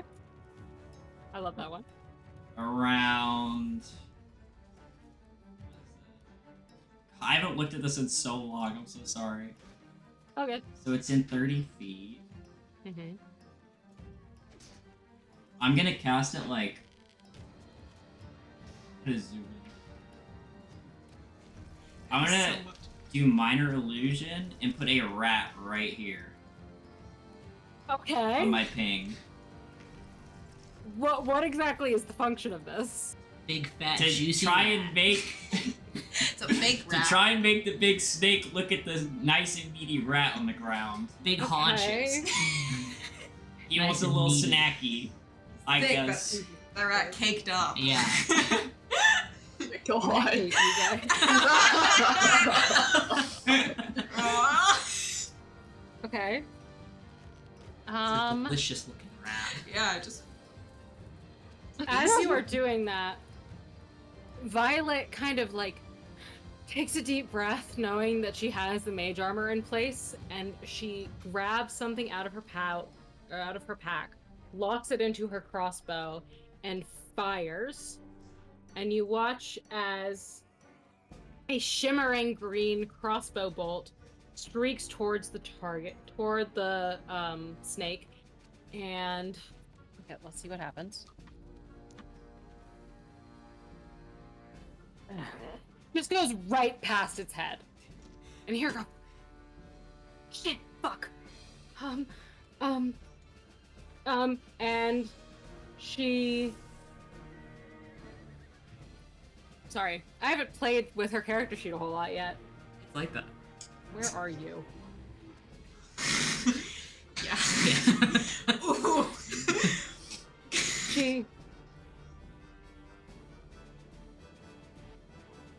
and she tries to kick the snake with her high heel. Okay. And Slang. that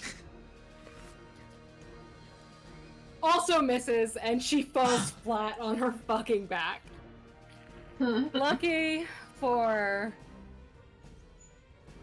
Never mind. The snake does not even give half a shit about the rat. Damn it. And it instead lunges towards you, Alfred. Me? and you're closest, babe. I'm behind her. She's on the ground now. Yeah, she's on the ground, God within its damn line of it! sight. I just bumped And- her. It Oh god. does a 19 hit. I mean, it might. I don't know. Yeah, it does. And I'm he, good. I'm good. it, what have you, thinks its sharp, pointy teeth right into you and deals 10 points of piercing damage.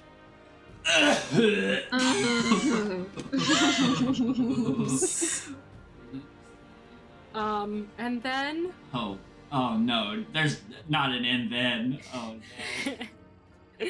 right, so wait, yeah.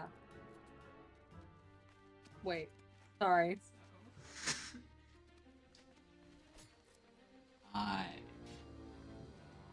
Yeah. It is then going to, now that it has Violet on the ground, it is going to wrap its body around her, and she squeaks with pain. Let's see. Sorry, folks.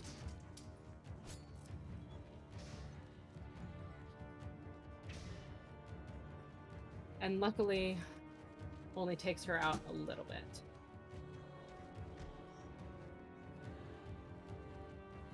Okay. Sailfree, it is now your turn. Sick. Since I don't think she would have a bow with her in a party, because that's not the aesthetic, I want to pull a Wonder Woman moment and have the fucking short sword, like, on the spine thing. So anyway, so she pulls that out, and the dagger on a thing, because she can dual wield, so I know she can. And she's ready to go. Because this is a big-ass snake, and she's kind of like, holy shit.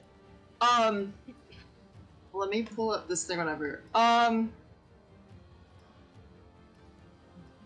can't get to the snake in one movement, can I? 5, 10, 15, 20, 25, 30. No, you cannot. Just barely not. But you can dash, since you're a rogue. Wait, hold on. Wait, are you trying to get next to it or on the other side of it? It's gonna, like, potentially, literally just full send it. I wanted to, like, be able to, like, get to it, but, like, do a slide and try to slash it in its lower areas. Yeah, if you can, it's 30 feet to get next to it. Okay, Yeah, okay, sure. cool, then that's what I'm gonna do. Yay. And I just wanna, like, with every ounce of my, like, just running and, like, falling and doing, like, the slide thing to be able to take both of my weapons and just, like, try to get a really, really good hit on them. Okay. Roll to hit. Okay. I literally don't know how to do this. It'll Okay, have a it's- modifier next to your weapon, so you Yeah. roll a d20 plus whatever it says to hit next to your weapon. Yeah. With both or- of them, what do I do? That each weapon is technically a separate attack. So first we. I'm just gonna. Okay. Oh, Jesus, fuck. Okay, the first one was a 6. Okay, that does not hit. Yeah. And then with your bonus action, you'd be able to make an offhand attack with your dagger. Which would So, be, does that still give me the same amount of, like, added bone It bonus? would be your with your dagger, but yes. Yeah. It should be Okay. the So then that one ends up being a 19. Cool. 19 hits. Alright, Go so- ahead and roll damage for me. Yeah, and since it's an offhand attack, it's just the damage die, so it's 1d4. However, since you have an ally in melee with it, you add your sneak attack, which should be 2d6 Okay. at this level, assuming you're a 3rd level rogue. So 1d4 plus 2d6. Yeah. I got 6. 6 points of damage. Yeah. Party. I'm learning. So you run up to the snake and try to swing your sword at it, although it is quite a large target, you seem to miss it. Probably concerned with your aim, considering he has Violet within his little grasp, within the coils of his body. And so you go with the dagger for a more focused attack, and you do manage to sink into its side, which does appear to make it bleed, but it's not slowing it down at all as it is wrapping tighter around her. Locke, it is your turn. Oh, okay. I'm gonna make sure I'm like kind of behind the door. I can still like see in it through and everything, but I'm not crossing the threshold quite yet. Unless I have to. Yeah, kind of where I am. And I'm gonna take a rock out of my bag and I'm gonna try to throw it at it. Okay. Roll to And hit. Roll the hit, yeah.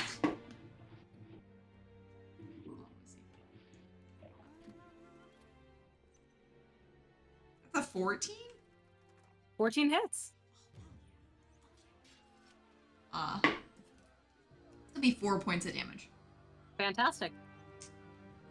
And after that, I'm gonna try to cast Frostbite, just staying Okay. where I am. Sure. Actually, I'm gonna throw another rock at it. Fantastic. I'm gonna do that. I'm just gonna throw another one. Okay. That's a 12. To hit. Yeah. 12 just barely hits. That is gonna be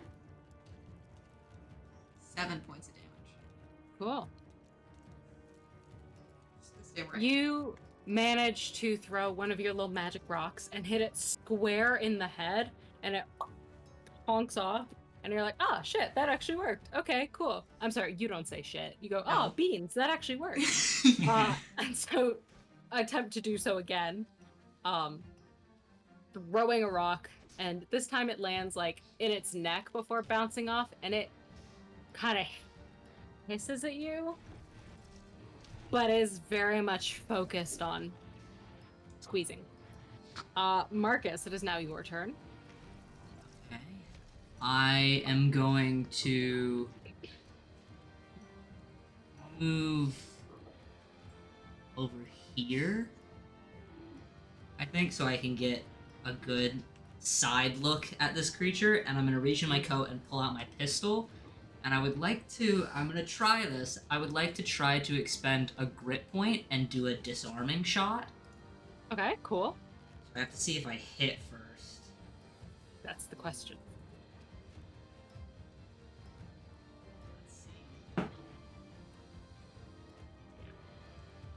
Let's see. Let's see.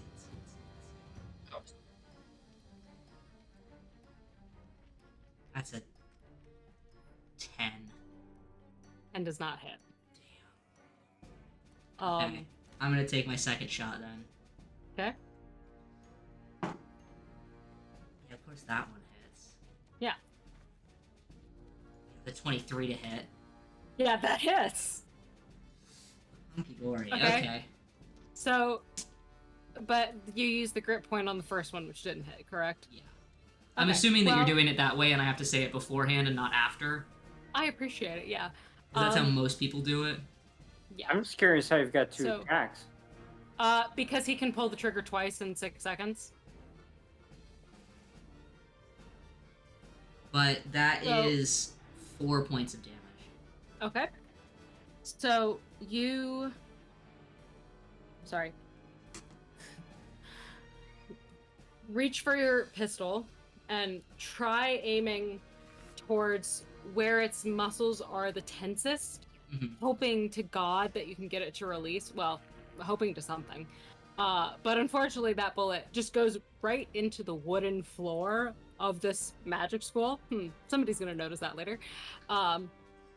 Which does not seem to work, but you take another second and line up and pull the trigger, and it does sink right into its side, around the same place where Sailfree hit it with its dagger, and it hisses angrily at you and starts to size you up.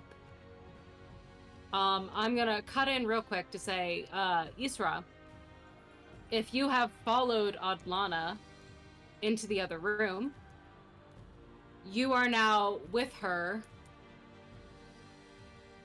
staring down a giant dragon. Excuse me. What the fuck? Oh, fuck! Excuse So me. I'm gonna go back to the snake fight now. Oh, that's fun. Yeah, fuck you, Isra. That's what you get for not helping us. Oh The my dragon. god. Alfred, you are on deck. What are we doing? I'm pissed. I just got a big chunk of my shoulder taken out. I'm gonna look at this here. Oh, so this fucking party's shit! And now you're gonna fucking die because of it! And I'm gonna cast Chaos Bolt at 2nd level. And I'm gonna Great. spend a Tide of Chaos to make this with advantage. Okay. Party. That is a 21 for the first roll. The dragon. And a I can't math. 23 for the second roll. Yeah, look at it. I'm gonna roll a d8 to see what kind of damage this is. A d12. Oh god, which one's the d8? The pyramid. The double pyramid. Oh yeah. So it's gonna be 8. It's gonna be the lightning damage. Oh, boy. It's Okay. gonna be lightning damage. It's Fantastic. gonna hurt. Hold on. Is that a targeted spell or a ranged spell? It is.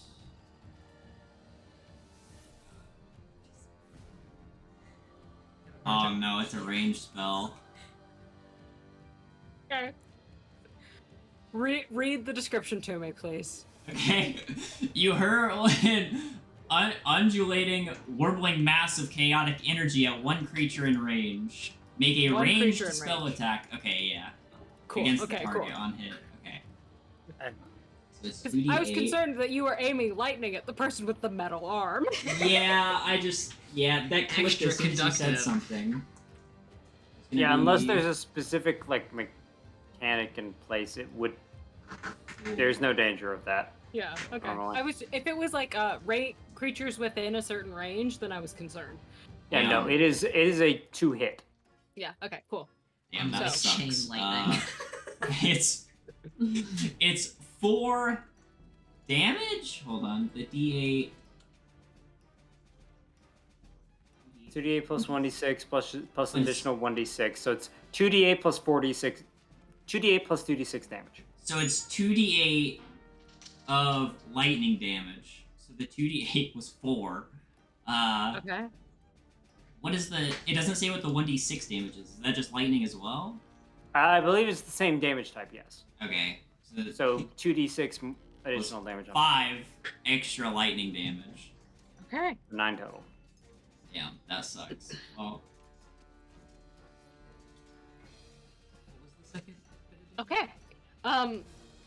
You It was are 9 not total. thrilled that you have been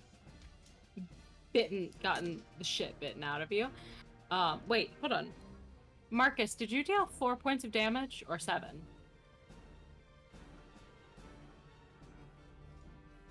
I don't remember.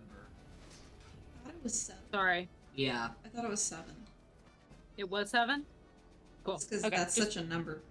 Yeah, just making double sure. You're not happy. This very familiar feeling of wild energy just courses through you for a moment as you direct your hands towards the snake, and out of this staff of yours, which you hold so dear, comes a wave of lightning, which, thank God, again, misses the bitch with the metal arm. Yeah. And courses through the snake, and just for a moment, it's like a cartoon where like you can like see the skeleton, you know, like flashing. Yeah. Before it's like eases back off and settles down. It is still holding on to her. But she is going to try and break out of it. Please, God. I'm not optimistic.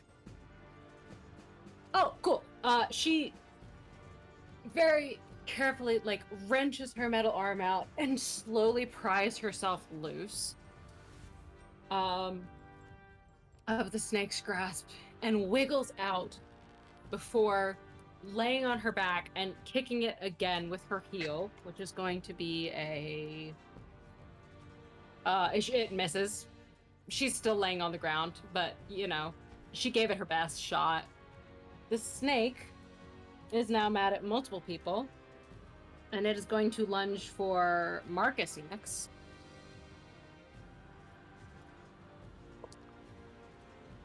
Luckily, it unhinges its jaw and completely misses you. Like, you managed to duck out of the way in plenty of time. It was not thrilled about that, so it turns and sets its sight on Sealfree. And that is a natural 20 to hit. Oh my fucking god. I hope you don't Jesus have as shit. many points as I do. That's a crit. Oh, Oh I'm my so sorry. god. It...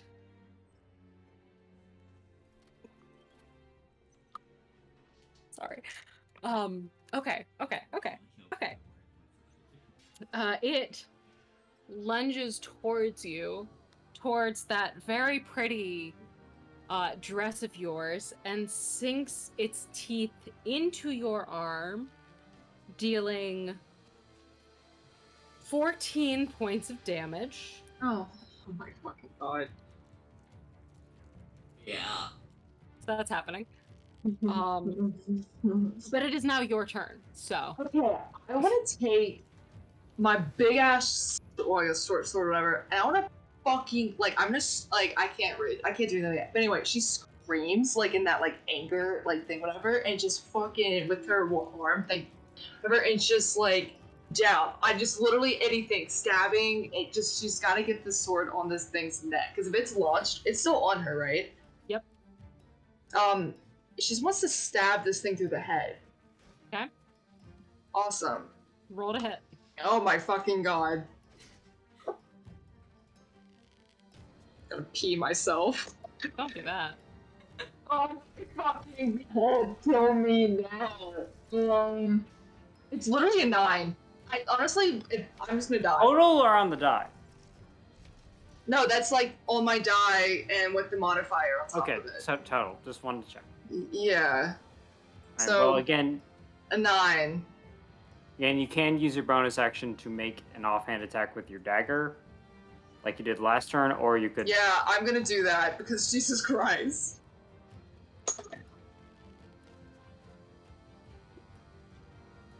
That's a 17. 17 We at least get the hits. dagger in. All right, Yeah. so again, that's 1d4 plus. I mean, it's still engaged with an ally, so 2d6. You said what? 1d4? 1d4 and then 2d6 on top 1d4 and then 2d6. for your sneak attack. Oh, fuck, it's only an 8.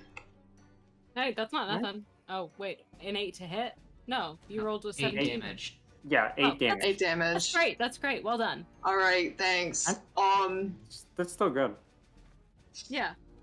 Yeah, you're doing great. Yes. Locke, it is your turn once again. I'm gonna, I see that people are actually entering the room. I'm like, well, okay. I'm gonna tell Foot to stay there. I'm gonna enter the room. In, like, the corner, still in the back. I'm gonna throw one more rock. Okay. That's a nat 1, so that definitely no. That definitely does not hit. Yeah, I just fully just. Or it just thunks on the ground in front of me. Either one is funny. It's a bit heavier than you expected. Yeah. Damn it. Oh, darn it. And as a bonus action, so I'm actually gonna resign myself to that. I don't want to run out of rocks, so I am gonna pull out my funk. It's a technical term. And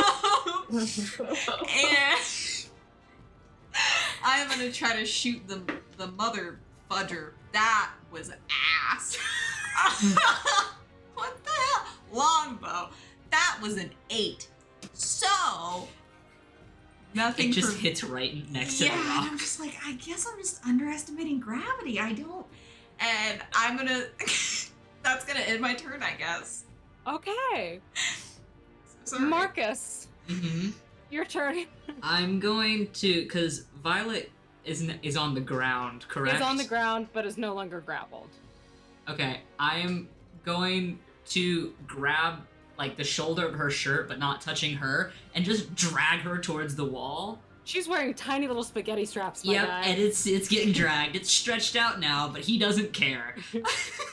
And he drags her over towards the wall, and then stands back up. And I'm assuming that was my action, so with my bonus action, I'm Yeah. gonna take a shot. Let's Okay. try a different die. That's a good idea.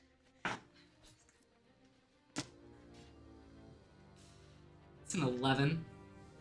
Does not hit. Yep. So, but good job. You managed to get the tiefling out of danger. Yeah. Your hands are shaking a little bit after you get her settled. And despite the fact that you are an excellent marksman, it just kind of I'm not barely having a goes good past time right now. No, lot you're having a happening. bit of a rough day. Before we go back to the top, back in the other room, Adlana is staring down this adult black dragon. Oh, dragon. gross. Which is, by the way, on the bottom floor of the professor's dormitories. Holy shit. Turns to you and mouths, "Run," before bolting down the hallway, very much moving with a purpose. Yeah, no, I'm bolting after her on 4s, like. You hear another scream from the other room, Oh no. from the room that the snake fight is happening in, which is actually just Violet, like, screeching an exclamation as Marcus drags her over the floor. I look between the two and. Damn it! These are my friends, my pals, Your my friends? compadres. I'll veer off to go help them. Alright, roll initiative for me. Alrighty.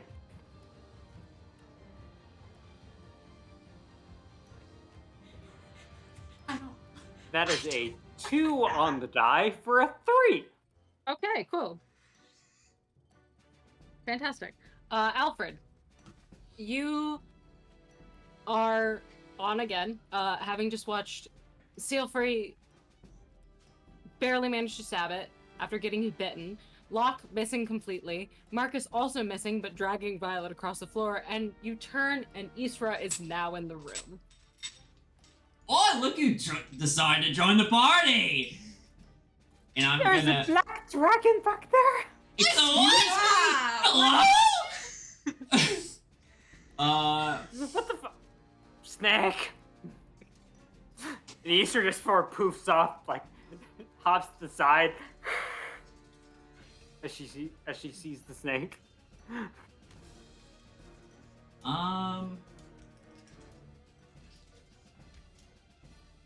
Is the snake still attached to me?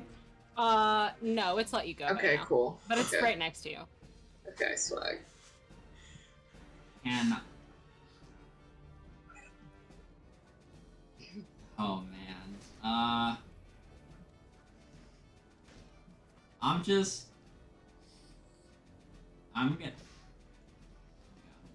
I'm gonna do it. It's what Alfred would do. He's pissed. I'm gonna go right up behind the snake and I'm gonna grab the back of his neck with both talons and I'm gonna cast Shocking Grasp. Okay, read the description to me. Shocking Grasp, I believe, is another spell attack. Okay. Is it roll to hit? Yes, is. lightning springs from your hand. Deliver a shock to a creature you try to touch. Make a melee spell attack against the target. Go for it.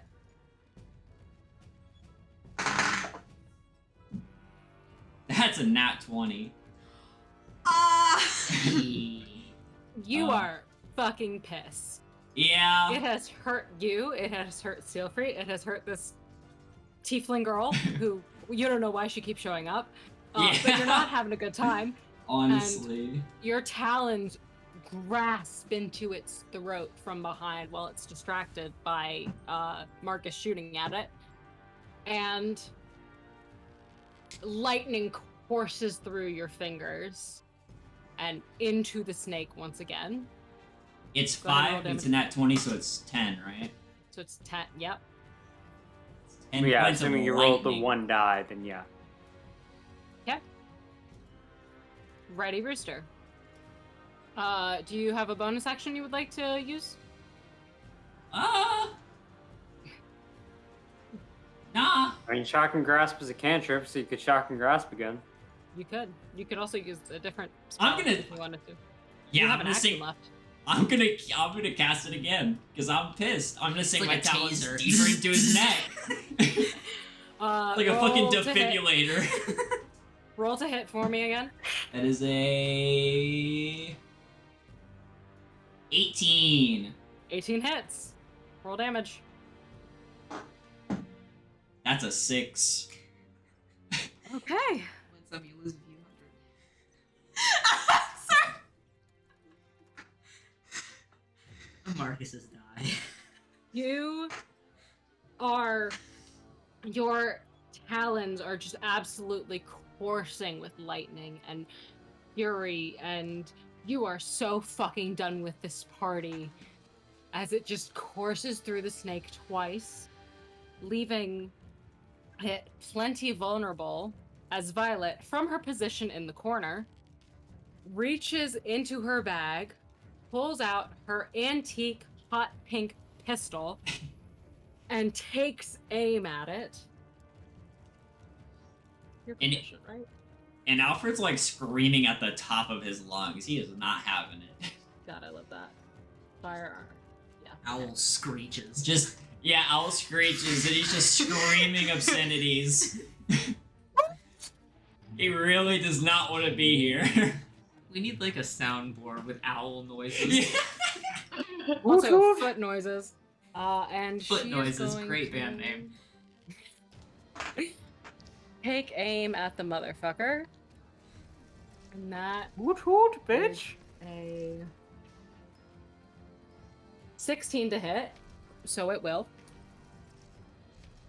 Marcus, you are quite impressed, as with an antique, like, fucking ancient gun she pulls out, she scrambles to get a bullet jammed into it, rips open a packet of gunpowder, tamps it down, takes aim, and Oh my deals god. 6 points of damage. Do I have news for you all as far as Pathfinder First Edition gun mechanics? And then, once she has done that, she...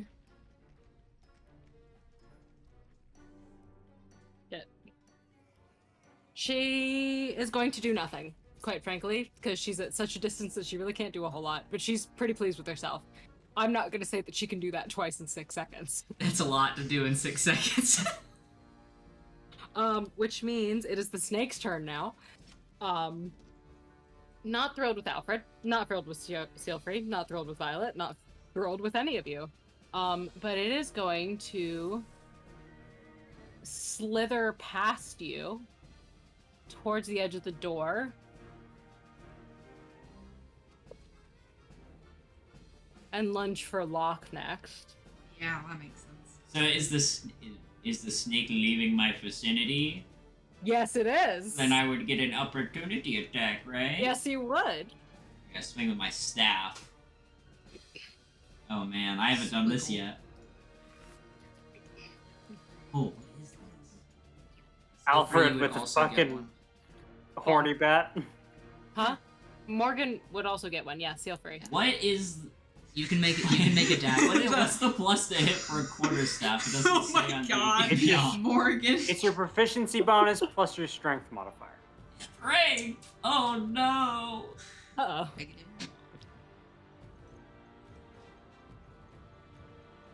Oh So man. 2 plus your strength modifier. Which from the sounds of that is a negative, so I'm assuming it's 12 plus 2 minus 1. so it's a +1 total. 13.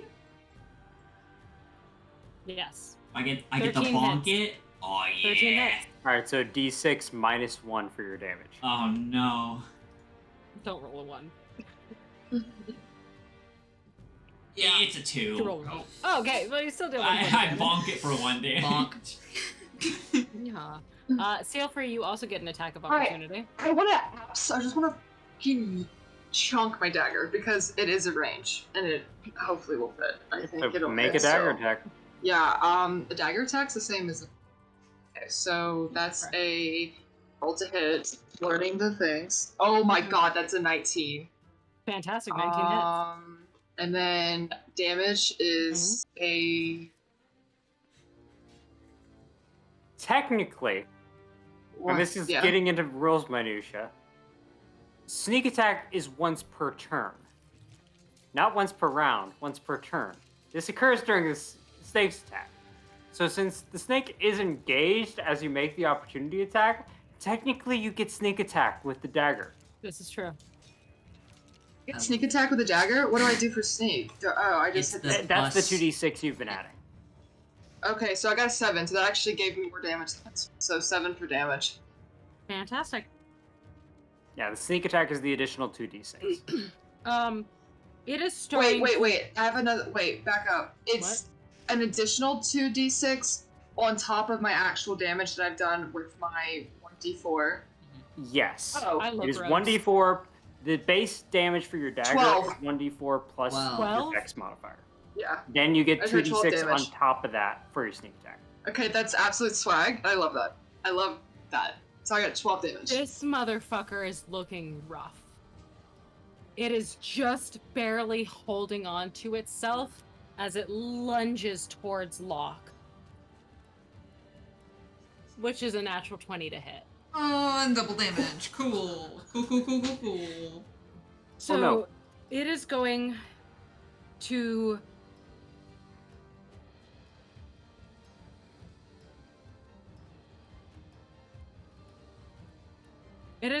to wrap itself around you and start to squeeze your very being like it did to Violet just moments ago. And with it, it is going to deal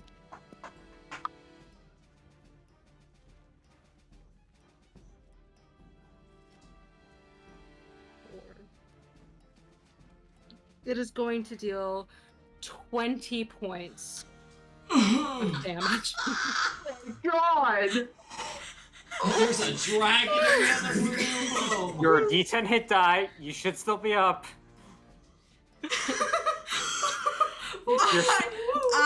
I, as the snake lunges at him, he goes, "Oh, Jiminy!" And as it like squeezes, he like goes, "Alfred, Alfred!"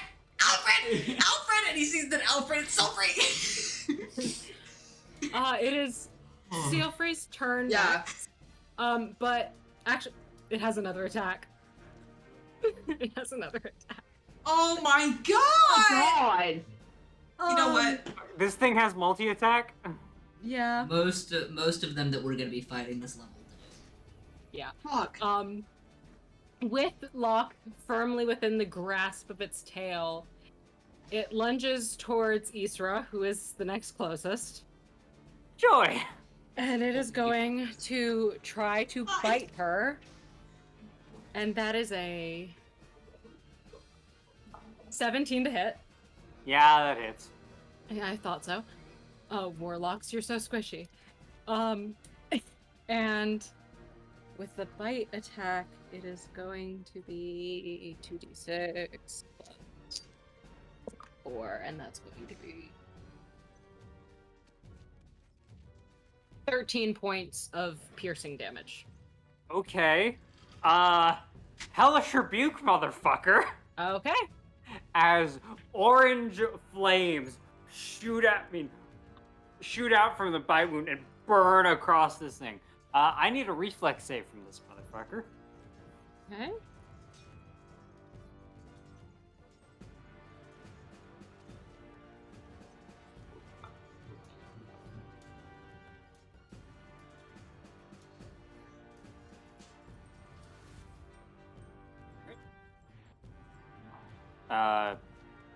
Right.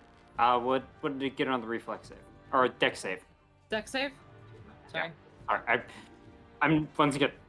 Forgive me, Pathfinder player. 19. Okay, so it saves, so it takes half, so it takes 7 points of fire damage. Okay. As I rolled 14 total.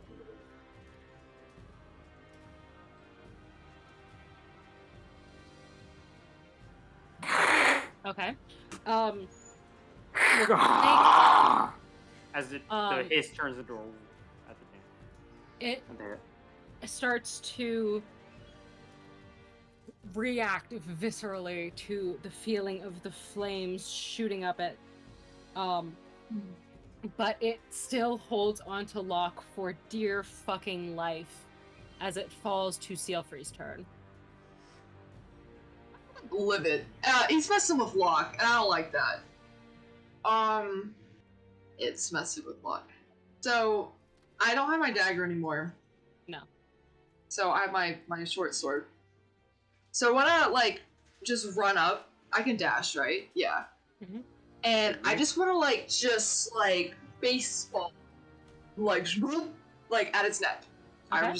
I want to just fucking decimate it. Roll to hit for me.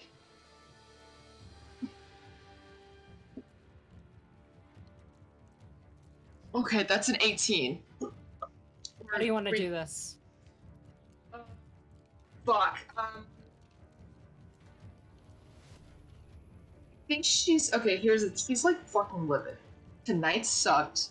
She's got this drink in her that's kind of wrestling with the thing, whatever. And the snake just ripped her dress. That was and Locke, but the dress was kind of the final That's fair. straw, but Locke, that added to it. And so she's over the straw. So she's gonna. I need to run. I need to hit for damage. The fuck is damage? Let's see for those two.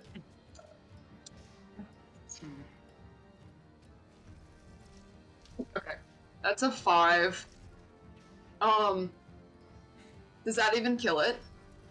Absolutely pulsing with rage. Seeing Locke grappled, Alfred bleeding from the shoulder, Violet on the floor in the corner, Marcus pissed out of his fucking mind, but I mean, what else is new? You draw your sword and dash towards it in your little dainty silk slippers and absolutely just cut its head clean off. Yeah, it's As it- straight up. Let's Wait, go, okay. Locke. And its body slumps to the ground. I want to say, Sylphie, she has a little bit of spark in her from everything. Mhm. Whatever. That was unhinged. She was screaming in rage. Literally, this little elf chick just fucking baseball swing this thing's neck off. There's I want there's blood everywhere. She's Mhm. livid. Anyway, Blood she just spurts out of it all over you, and you all start to take a breather. There's a dragon. I'm gonna start kicking the corpse. Like you fucking piece of Sure shit. that there is a dragon. Yeah, I'm walking towards the door. So you Immediately, do. I'm stepping over the thing. I'm walking out into the hallway. The wall of the library absolutely bursts open as the dragon, an adult black dragon Fuck! Oh my fucking god! and just Literally roars In a a mighty scream. It's Actually, you're in a hallway. There's like classrooms on okay. like every side of you, but there's like a giant ass hole in the wall now, and it is just screaming its mighty scream and rearing its head back. And as it looks like it's about to unleash a breath of fire at you, Technically A acid, but dove flies into the room and lands on the dragon's head.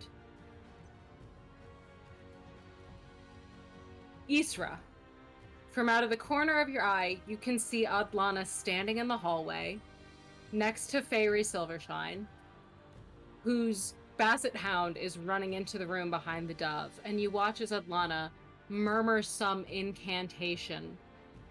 And as the dove's talons sink into the dragon's head, blinding white light emerges from the dragon under the bird's talons, and it roars out in pain. In almost the same second, Fairy pulls a few small materials, including what looks like a wisp of smoke, from the pockets built into the side of her chair, and with a brief incantation, she blows the components in the direction of the dragon. The dragon, distracted by the small white dove casting inflict wounds on its head, ripping the life force from the inside out with holy magic, doesn't notice the smoke rippling towards it. You all, however, watch as the smoke envelops the dragon to the point of invisibility, and when it clears, leaves only a small housefly in its place. hey, polymorph. Better Adlana. not cup. big, strong cup. Red But- solo cup. But seeing the housefly, gets ready, like wiggles her little tail, pounces on it, and eats it. Doesn't that Oh god, that. wait? Does it win something? Yeah, That's that gonna- normally not breaks the true polymorph. Wait, is it Not true true polymorph. polymorph? It's Oh, true okay. True polymorph. Oh shit! Okay, You're I was dealing about with to like say. the heads of the wizards still here. I was about to say. make sure that You What? had us fucking Yeah. scared We're- there for a second. Yeah, they weren't cheap Oh, that out was on foot? us. Yeah, Oh my That was god! But killed a dragon, guys. Oh hell yeah! making sure they weren't cheaping out on us with regular polymorph. I'm still kicking this True fucking polymorph. snake. Just. Adlana Shit. kind of falls and puts her hands on her knees and goes, Marcus is back against Worst. the wall. worst birthday ever. You No, folks are. Why are you covered in blood? Snake! she's Like, literally just fucking standing snake. there, like holding her scissors, holding her like sword, just like that, like small shaking rage, like just absolutely soaked in it. It's just like I killed it. I killed it. It's dead. Silvery short sword is now a scissor blade confirmed. We are fucking killing this bitch. Yeah. Fucking snake piece of shit. Fucking. I, Locke is gonna stand up and just. I don't think it's really her blood. I think something's broken.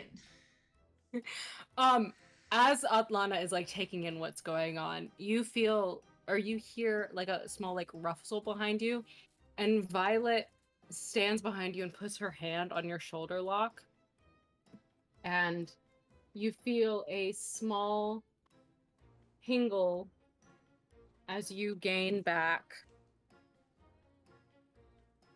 Sorry, where's my fucking? Did I not pull it out? Well done, dumbass. She gives you some coke. Now you're high and bleeding. Yeah. As you regain 12 hit points. Oh, that's so much better. Thank Who else you. was hurt in that fight, actually? Because Alfred and Sealfree. Isra will throw a d6 of healing each towards Alfred and Silfrey. Adlana. have, Wow, this music is not fitting. have 5 hit points. Wow, I fucking rolled a 1 on both of those d6s, so each Now- of you take 1 hit point back. Now I'm at 6. Nice. Wow, now I'm also at 6. Look, the dice rolled what they rolled, okay? I didn't fucking... Yo, I can't Yeah. even add. Oh, it's because it's not me. I'm trying to heal Locke over here. I wanted to make sure that Locke was okay. I'm at 8 now. Locke's doing just PG. He's fine. He's Oh. fine now. Locke, no, not Locke. Adlana, like turns to Feyre and she's like, "You good? You good? We're good. Great. You guys covered in blood. We're good. Okay. Right. Dragon. And as she's kind of like going through this like tiny panic attack, a dwarven woman wearing a large, very ornate wizard hat comes in, wide eyes, grabs the door frame. You have to follow me, and runs back in the other room where the dragon just came through. Adlana and Feyre both look at each other before following after her. Well, And come you back and keep you hear- latest, Snake. And you hear Adlana scream. He was Oh running my after. Yeah, we're going to the other room. Kid, like Locke is holding a sign. He's like, oh god. Yeah. Like, that was the room I was initially running towards anyway. Alfred is still missing a chunk out of his shoulder. He'll be fine after a long rest. It'll be It's fine. fine. Yes, Yeah. a full night's rest magically restores all wounds. In D&D land. Yeah. Can I get the You- dagger back out of the snake head? Yes, you can. Also, my absolutely. rocks. I grab my rocks. Grab whatever you want to grab. It has been grabbed in my You brain. gather your equipment, and from inside the library, which no longer has a door, by the way, you can hear sobbing. Nice. Oh, No, who's dead? Yep. And you step into the library, where you find Adlana and Zendraza, both on the floor, holding the lifeless body of Amdur Kindkin. No! Bleeding No! profusely as his entire arm has been ripped off. Oh, he's he is gonna be just- his friend! White as a sheet, not moving. And Zendraza is just trying so hard not to cry. And Adlana, overcome by seeing you all covered in blood, a dragon at her birthday party, and the death of her colleague. As the crown goes missing, and now this! And Zendraza's head snaps up. What? Oh my god. Oh. Oops. Isra thinks I've- about the fact that she thought about actually talking to Zendraza about this, but didn't. And Zendraza slowly backs away. And Adlana, I'm trying to keep it under wraps until after the party. It's going to be fine. We're going to track it down. We have no fucking idea who has it, but we're going to find it. And Zendraza is just... It's missing? When did this happen? And she looks at the lot of you and really hones in on Marcus.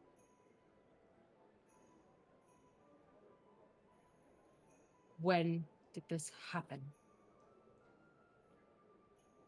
I would like to step out into the hallway. Okay. And I'm going to step out of the hallway so I'm not in where the door used to be. And I'm going to step just down to the side and I'm going to start taking my coat off and getting the things out of my bag again. I don't care that I'm in the middle of the fucking hallway. Yeah. But I pull out a tourniquet of my own and start doing my business. If the Um, information is to be believed, last night. And Fairy starts to look a little bit sheepish. Wait, hold on. Sylvie is on an adrenaline high. question. Did she? And she's gonna ask this out. Was she pointedly asking Marcus about the crown, thinking that Marcus would be the one to have gotten it because he's a human? She wasn't pointedly asking, but she was kind of Oh. staring accusatorily. Hold on. I know that we're in the middle of something really dramatic, but I have to pee or I'm going to die. Oh, you're so valid. Say Go. I'll one be thing. back. Oi, that's racist. And now let's use the bathroom. Everyone's a little bit racist sometimes. Does mean go around Shooting up in committing the hallway. a Yeah. crime. Kill myself. Look around and you will find no one's really love to! Yeah. They killed the dwarf. They're anti me. Look, no, before I pee, look at this. These are my notes. This wasn't here. I drew him. Okay, I'm actually going to go take this Aw. real quick. There. He's dead. I'm Yeah. gonna kill myself. I put Amdur is I'm gonna dead. kill Arm gone. myself. Arm gone. I'm gonna put this into my into these notes because I have them just in. I loved his little riddle. He put Luck on the spot, And so he called it Tabaxi Ding Dong. Yeah. that was funny.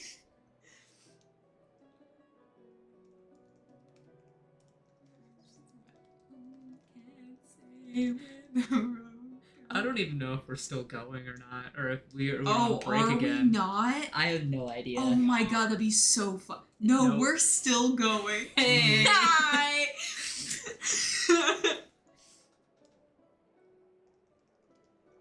So sorry about that. Me and Blue started talking, and we just realized that the stream is still going. Yeah, one day when we're all famous off this, there's going to be a moment in the 4th episode where I say, I know we're in the middle of something dramatic, but I have to pee or I'm going to die. One day. So, I have a question. Who's the trauma trio? Is it Marcus, Silfrey, and Alfred, or is it Silfrey, Alfred, and Locke? feel for Alfred and Locke. I Still love free that. Alfred and Locke. Trauma trio. Trauma trio. New art. Yeehaw. Oh boy. I was not prepared. Locke is not to in the fight. trauma trio. Well, that's what it is, apparently. What? But Yeah. he was clustered with y'all, so Yeah. I that's how it went. don't know. Boy, oh Locke boy, I was exists. not anticipating Violet being in that fight. Okay, I was- anyway. 5 hit points. That was incredible. This is really good so far. I'm just saying that. Good job. Thank you. Good job. I've been working on this session for 2 months. Yeah. I can't believe you killed him. I can't believe You it. killed the dwarf. You are anti-me. That's what I said.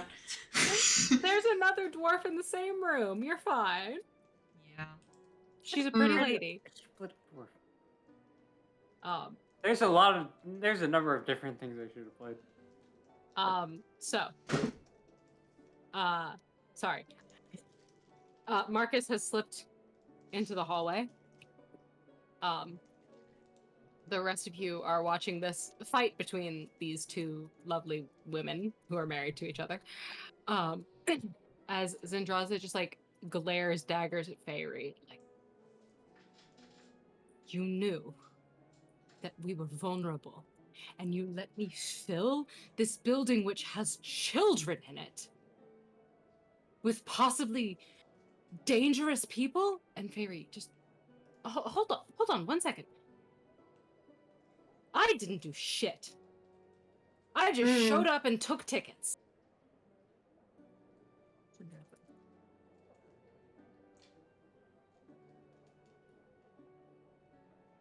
You had better pray to me that we find who did this. And you had better pray for his sake.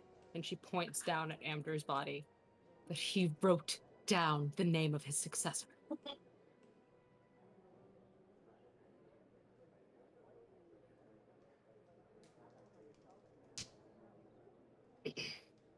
And she looks up at Sealfree. All right. What do you know? Oh fuck. Alfred's gonna start scooting towards the door. Adlana looks up at you as well. But Wait. much gentler. I have another question. Just like a Go little for it. side thing from the to the DM. Yeah. Favory was in the room when that happened, right? Feyre, so Adlana was in the room with Isra Which, with the dragon, and Adlana went to go get help, which presumably was Feyre. no. Hmm. I mean, the night before, like when the The crown night went before, missing. Feyre was in the room with you, yes. But she All was not right, about to admit cool. that. Smart. Yeah. Sylphie's a little. Sylphie doesn't like it when people are mean to humans. So, Yeah. the fact that there was a pointed little comment towards Marcus in her rage and adrenaline, she's just riding high. That was like, oh, I'm sorry, Fairy didn't tell you what happened last night, did she? Alfred's going quicker. He's going quicker out the door. He's really. You An and Alfred-shaped outline where he was. Oh my god. you and Marcus both notice that Violet, who was lingering in the other room, is now bolting down the hallway towards the door to the outside. Yeah, Alfred, you walk out into the hallway, and Marcus has got a tourniquet in his teeth and is shooting up in the hallway. And there's little clicking heels running towards the far end of the hallway. Sylphie says that, and Locke kind of hesitates for a moment and then puts his hand on her shoulder. But doesn't say anything. Hey,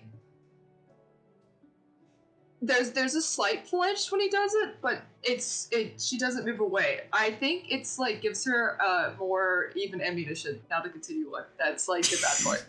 And Locke potentially was probably like, please stop. And she was like, oh, look at that.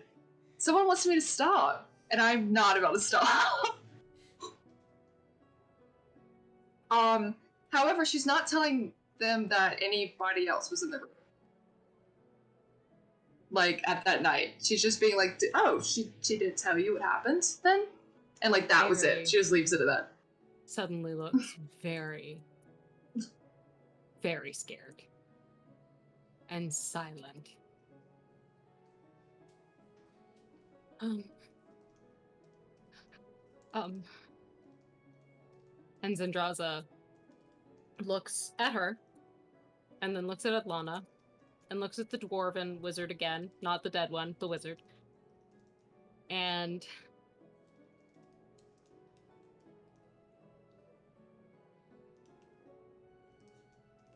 I believe it would be best if the 5 of you went back to your lodgings and we dealt with this in the morning. Sylphie won't complain. Sylphie's not going to complain. I'm assuming half the people are not in this room. So Yeah. She looks at Locke. Now.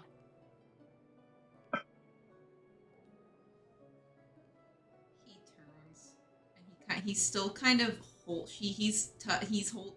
touching Sylphie's shoulder, and he kind of is like guiding her out, but not like pushing her. It's like, you know. Finally, she looks up at Isra. Isra matches her gaze.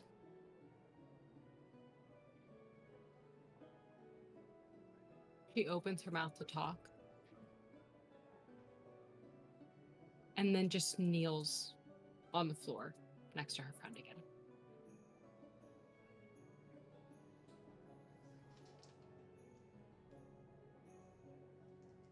May he find peace in the next life. He was the favorite of a god. Of course he's going to.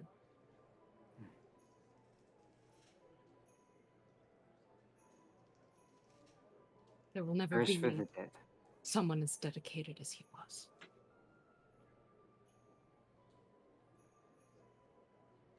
I suggest you leave. Isra nods. And I suggest you ensure that she's gone by the time I leave this room. Isra just nods, whispers off a prayer for the dead, and goes off to find Bernera. And it's like, so that we're all just gone before Zendraza gets all Actually, before she leaves entirely, she'll stop at the exit before saying, "The truth always comes to light. But though we all have our hmm,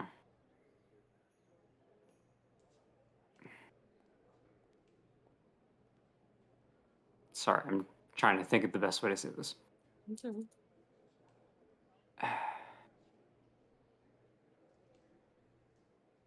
The truth always comes to light. How we act upon it is the true question and the true standing of any person. Grief is natural. I leave you to grieve. But as Correct. for acting upon it, do not let your feelings overtake you." Her As she grip leaves. tightens on Amder's shirt. And as you're walking out of the room, you hear under her breath just the faintest whisper of, as if you know nothing, as if you know anything of the truth.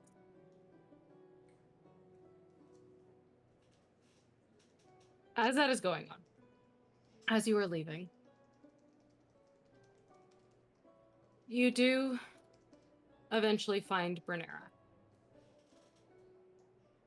And she is off in a corner,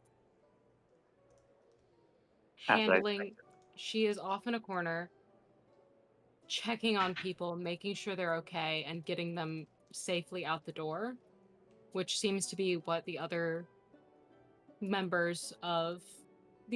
people who look like they're in charge seem to be doing. She is standing at the side of the orange tiefling, and the two of them together are ensuring that people leave safely. Isra will come up behind, or come up beside her.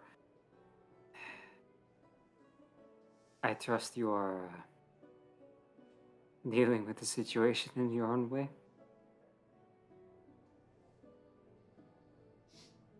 She doesn't really respond to that. She just turns and says, Isra, it is long overdue that I introduce you to my eldest son, Savius. We met at the door, but did not have the pleasure of introduction. Savius kind of like looks down at the floor and then looks back up at you and nods. Savius, I do not wish to have any complications. I am new to this, but I hope that we do not have any disagreements without actually getting to know one another. I prefer a blank slate, so to speak. Do not worry. I have been prepared for how this goes.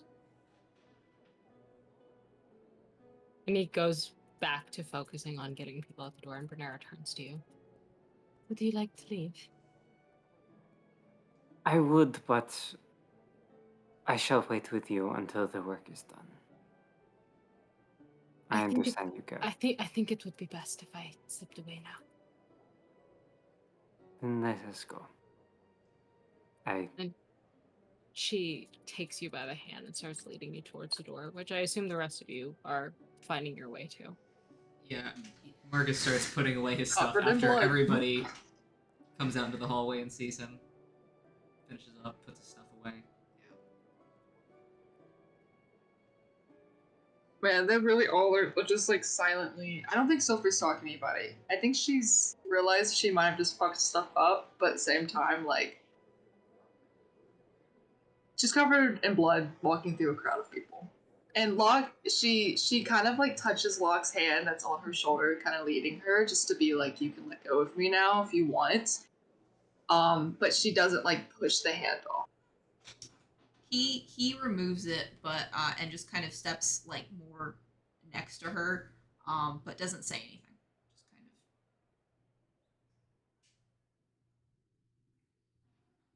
of. As everyone starts to skedaddle, I would like to make another perception check around the Okay. crowd of people who are leaving, and I want to Yep. see if anything looking a little hinky. Anything a little hinky? Yeah. Can I make a perception check specifically for Kelric? You got it, babe. It is a 16. As you're walking out of the door, you are looking around in the crowd.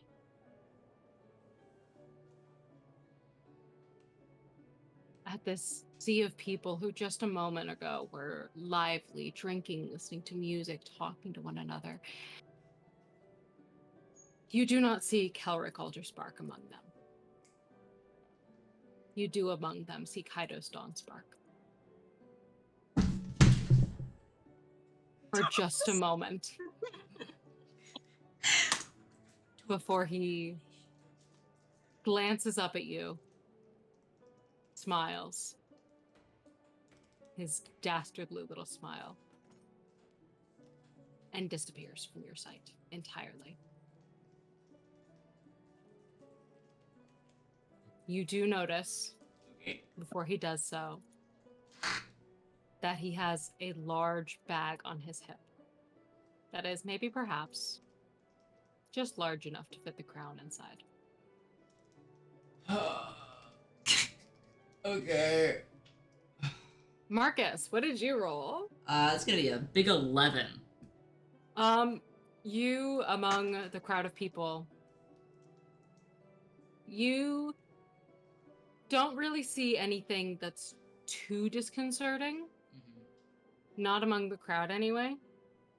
But given that you are hypervigilant, you do notice that on the far side of the building, through the door that you did not exit through, you see a figure in a short little dress.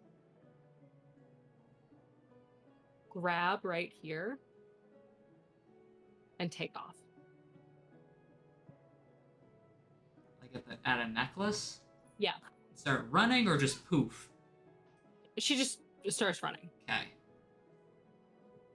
Can I do Anybody a else? Yeah. Can I do a perception check to see if a certain you know who is still in the room, like if anywhere I Alright. can see? You Also, sure can. that's a 16. No, but Okay. you also notice what Alfred's. You see a person very sickly, an elf, sickly pale in color, with white hair, and sorry, I gotta make sure I get this right. Sorry. Yeah, sickly pale with, sorry, green eyes. Look at Alfred. Smile. And he snaps his fingers, and you notice that he's missing the same pinky finger that Kelric is missing, and disappears.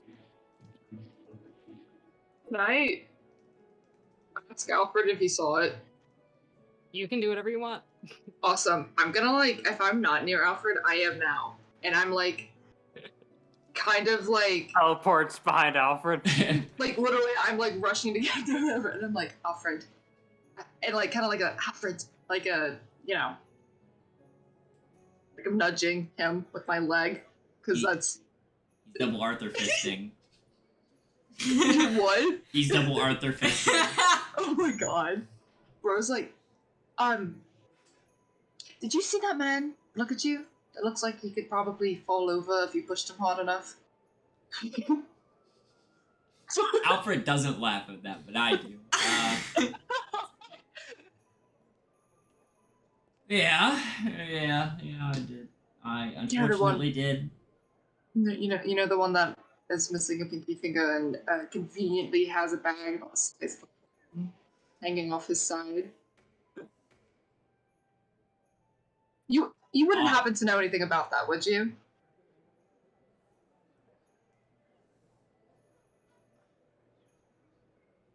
He's like really struggling with words right now.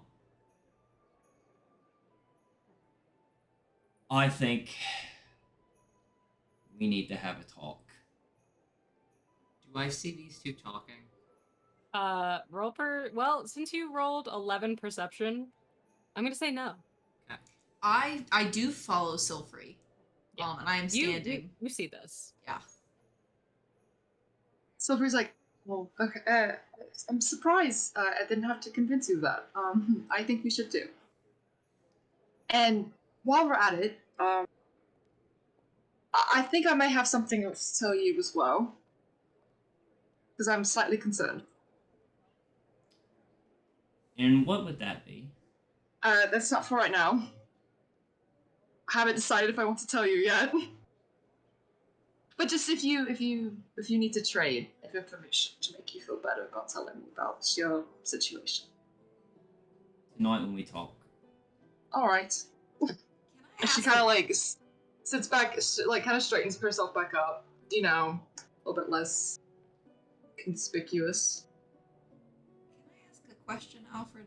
Oh, what the fuck? I'm sorry, I didn't mean to startle you. I've been here the whole time. I thought. Oh, what the fuck? Well, you gotta give me like a ring in the ear or I something. would like to. Oh.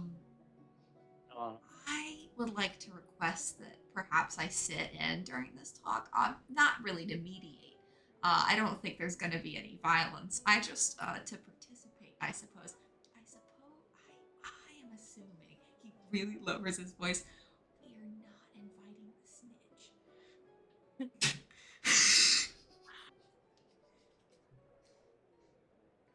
I see where you're coming from, Locke. But I think this needs to stay between me and Silver.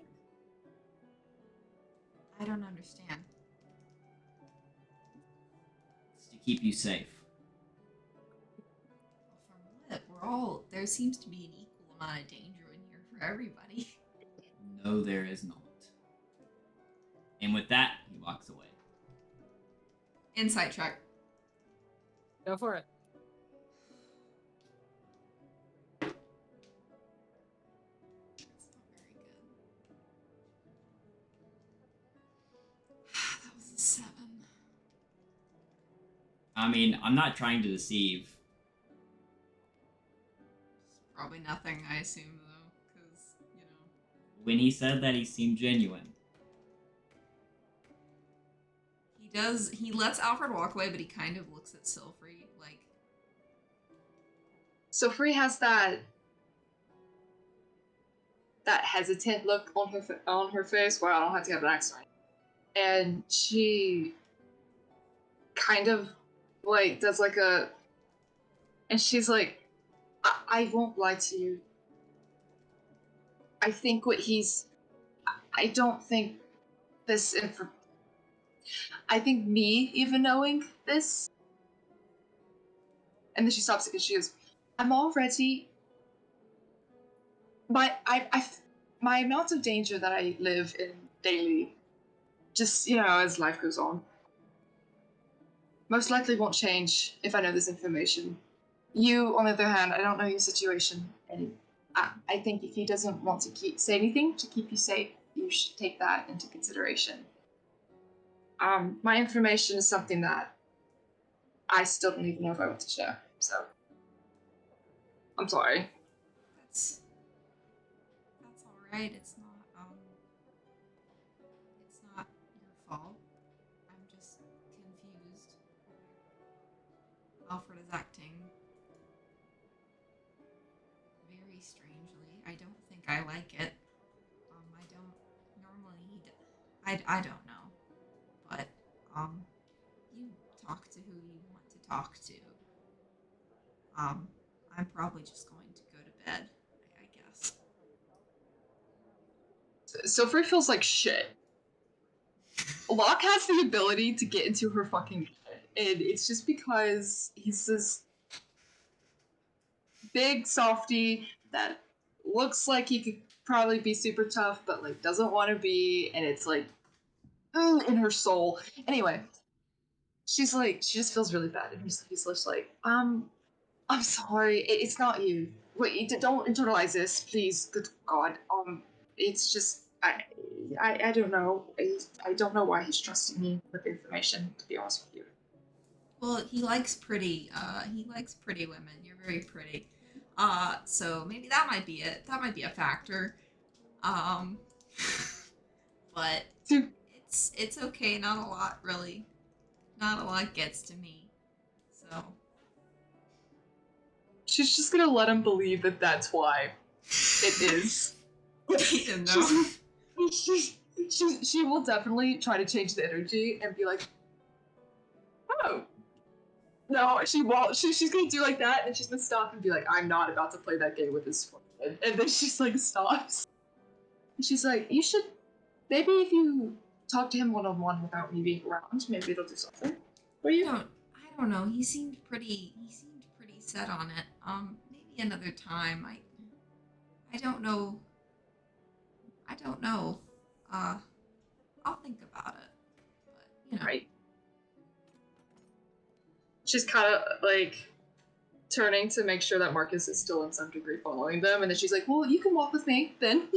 Because apparently, so we can just, and so that's what she just kind of offers it whenever they're like walking, like, Yeah. they probably are having to walk close to each other just because it's very he's crowded. not like obviously not on her, but he's close to her. And continues. Anyway. Walks alongside her. Looks good.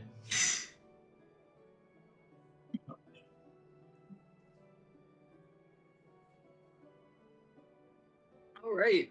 We're just walking towards. Yes. Yeah. Great.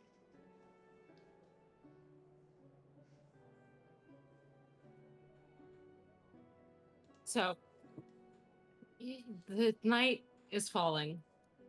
The walk back to the Heiress is uneventful, save for the swarm of people in nice dresses. A couple of people do seem to be eyeing you curiously, as you are, in fact, covered in blood. And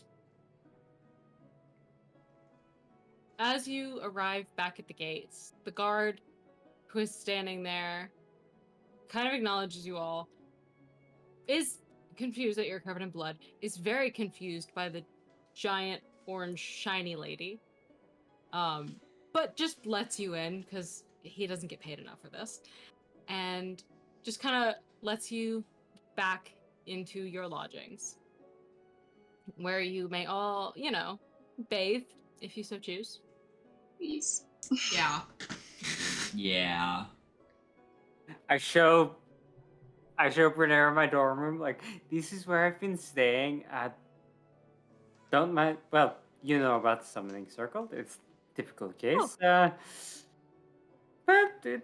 it'll be a bit tight, but meh. I think we both are okay with that. Yes, of course. And she goes and she sits at the little desk chair and pulls out a book and just starts reading it, just softly emitting a nice little orange nightlight. Just I don't curl up I don't get in the bed. I curl up at her feet. she And kind of you're- reaches down and like scratches your little head. She's like solely focused on this. Like she does not want to talk. And Isra respects that. But you all, I assume, bathe Oh yeah. and head. Yeah. head- I have a question. I arrived Oh. Yeah. arrived later than everybody else Mhm. to the institute, Mhm. and eventually just make my way up to my room. Okay. Still covered in blood, or I didn't really have much on me. I didn't really get hit. you know what? That's fair. That's fair. So you go up to your room. You notice another day is marked off on your calendar. You don't know who or what is doing that, but it's marked off. That's 3 down, 27 to go. And you go inside, and as you do, you notice that there is a bright orange light coming from under Isra's door. And there is a very deep part of you that does not like that. Yeah, I'm just gonna go into my room and I'm gonna lock the door. The rest of you, babe. Morgan, you have a question? Yeah, is Silver's dress like ruined? Yeah. I mean, Great. it's possible that somebody who had magic could probably fix it, but like on your own, you're kind of screwed. Who the hell can fix a bloody dress? Prestidigitation, baby. Oh, for that. Mending technically, but Prestidigitation would get the blood off of it. Bending would Exactly. fix the holes. Exactly. yeah. I think she's Hey, just what- gonna cry about it. I can pick up Okay. mending when we level up, so. That's great. I think she's just going to be sobbing in a rip. That's what she's doing right now. Okay, cool. Thanks. Locke, how about you, babe? I don't know what else people are doing. I wanted him to go to his room and talk to Foot for a second. Okay. Foot walks in with you and like kind of like paws at the cape that she's still wearing. She paws at the clasp on the cape that she's still wearing. And she Yeah. looks up at you like, He kind of, yeah, that's probably, let's get that off of you, and just takes it off and rubs, gives her a pat, pulls the clothes, gets changed and everything, obviously. Just kind of sits on the bed for a second, just in thought for just a second. she pads up and sits like curls up in a little donut on the bed and puts her head in your lap. Well, I guess it is just us. Maybe just me.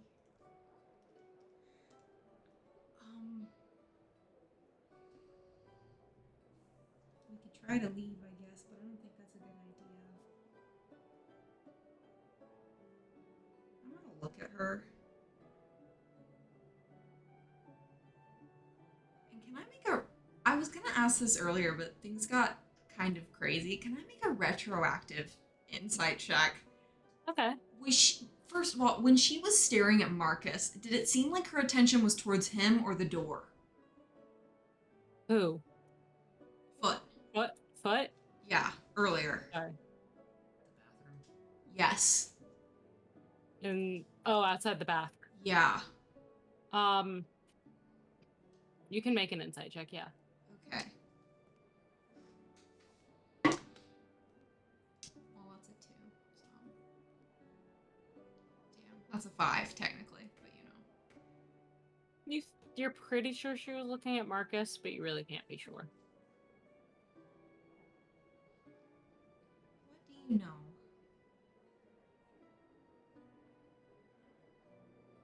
She looks up, she lifts her head for a second, and licks her giant liger tongue up your arm, and then puts her head back down in your lap. He just kind of... Yeah, that's about what I expected. And he's gonna lay there for a second, and he is gonna kind of stay awake for a bit and see if maybe someone comes to his door and invites him, but will eventually fall asleep. Alfred, how about you?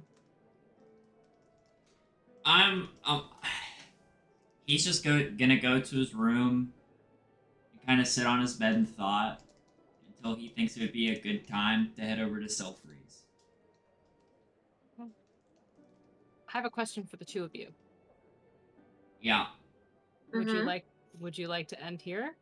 Or would you like and hold on to it for a couple weeks? Or do you think you can get this done in like 20 minutes? I 'Cause think I I don't can. think that's gonna be possible. I think I can leave it off on a good cliffhanger. Okay. You could also leave it on cliffhanger. In that case, that is where we are going to leave it. Good job, everyone. Wait. Can I start the talk?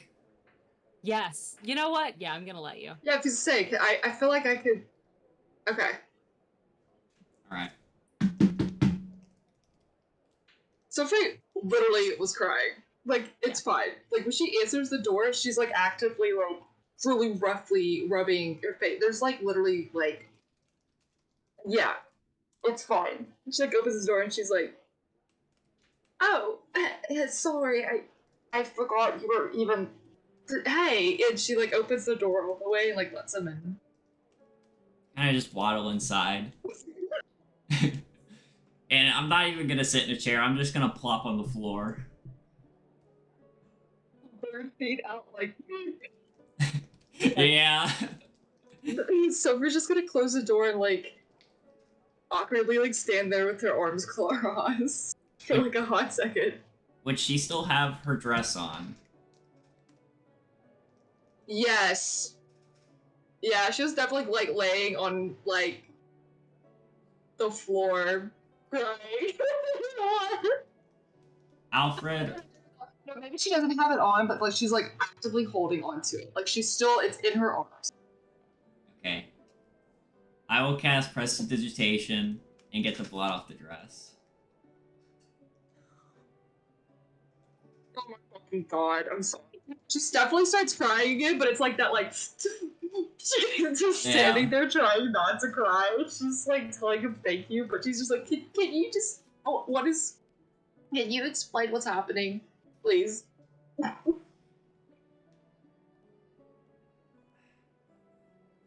Well, I ripped you into this, so I guess I have some explaining to do. What do you know about the incident at D Rushed? And curtain closes. Cool. What's it called? D Please tell me. How do you spell that? D-I space R-E-S-H-T. It is a small city on the southwestern part of the continent.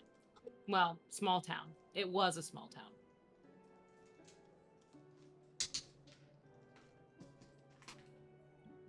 And I can't do anything, can I? Nope, the session's over. Fuck you. On the Unless southwest MK wants side to make of an what? exception. The southwest side I'm of gonna what? the southwest side of the continent. It's like just off the bridge.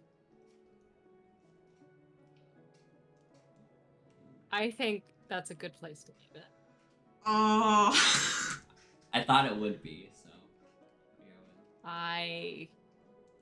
How are we feeling, gamers? I want to die. Some kind of way. Guys, I don't like how a certain someone showed up and then didn't. I don't like the little sneak peek, bro. Not appreciative. Fun. Oh. It was certainly something, and I am very happy we got through it. I think that was a good fun. Good fun. I expect that all of you will be flooding me with texts of some sort. Mm-hmm. I'm tonight. stressed. Depending I'm on stressed. how much I remember come morning, because I'm about to go pass the fuck Some out. of you more than others, I assume. Who wants to do sticker? It's Yay! okay. Alright. I'm gonna go get the board. Super. Sticker time. Is the stream over? Oh shit. Oh.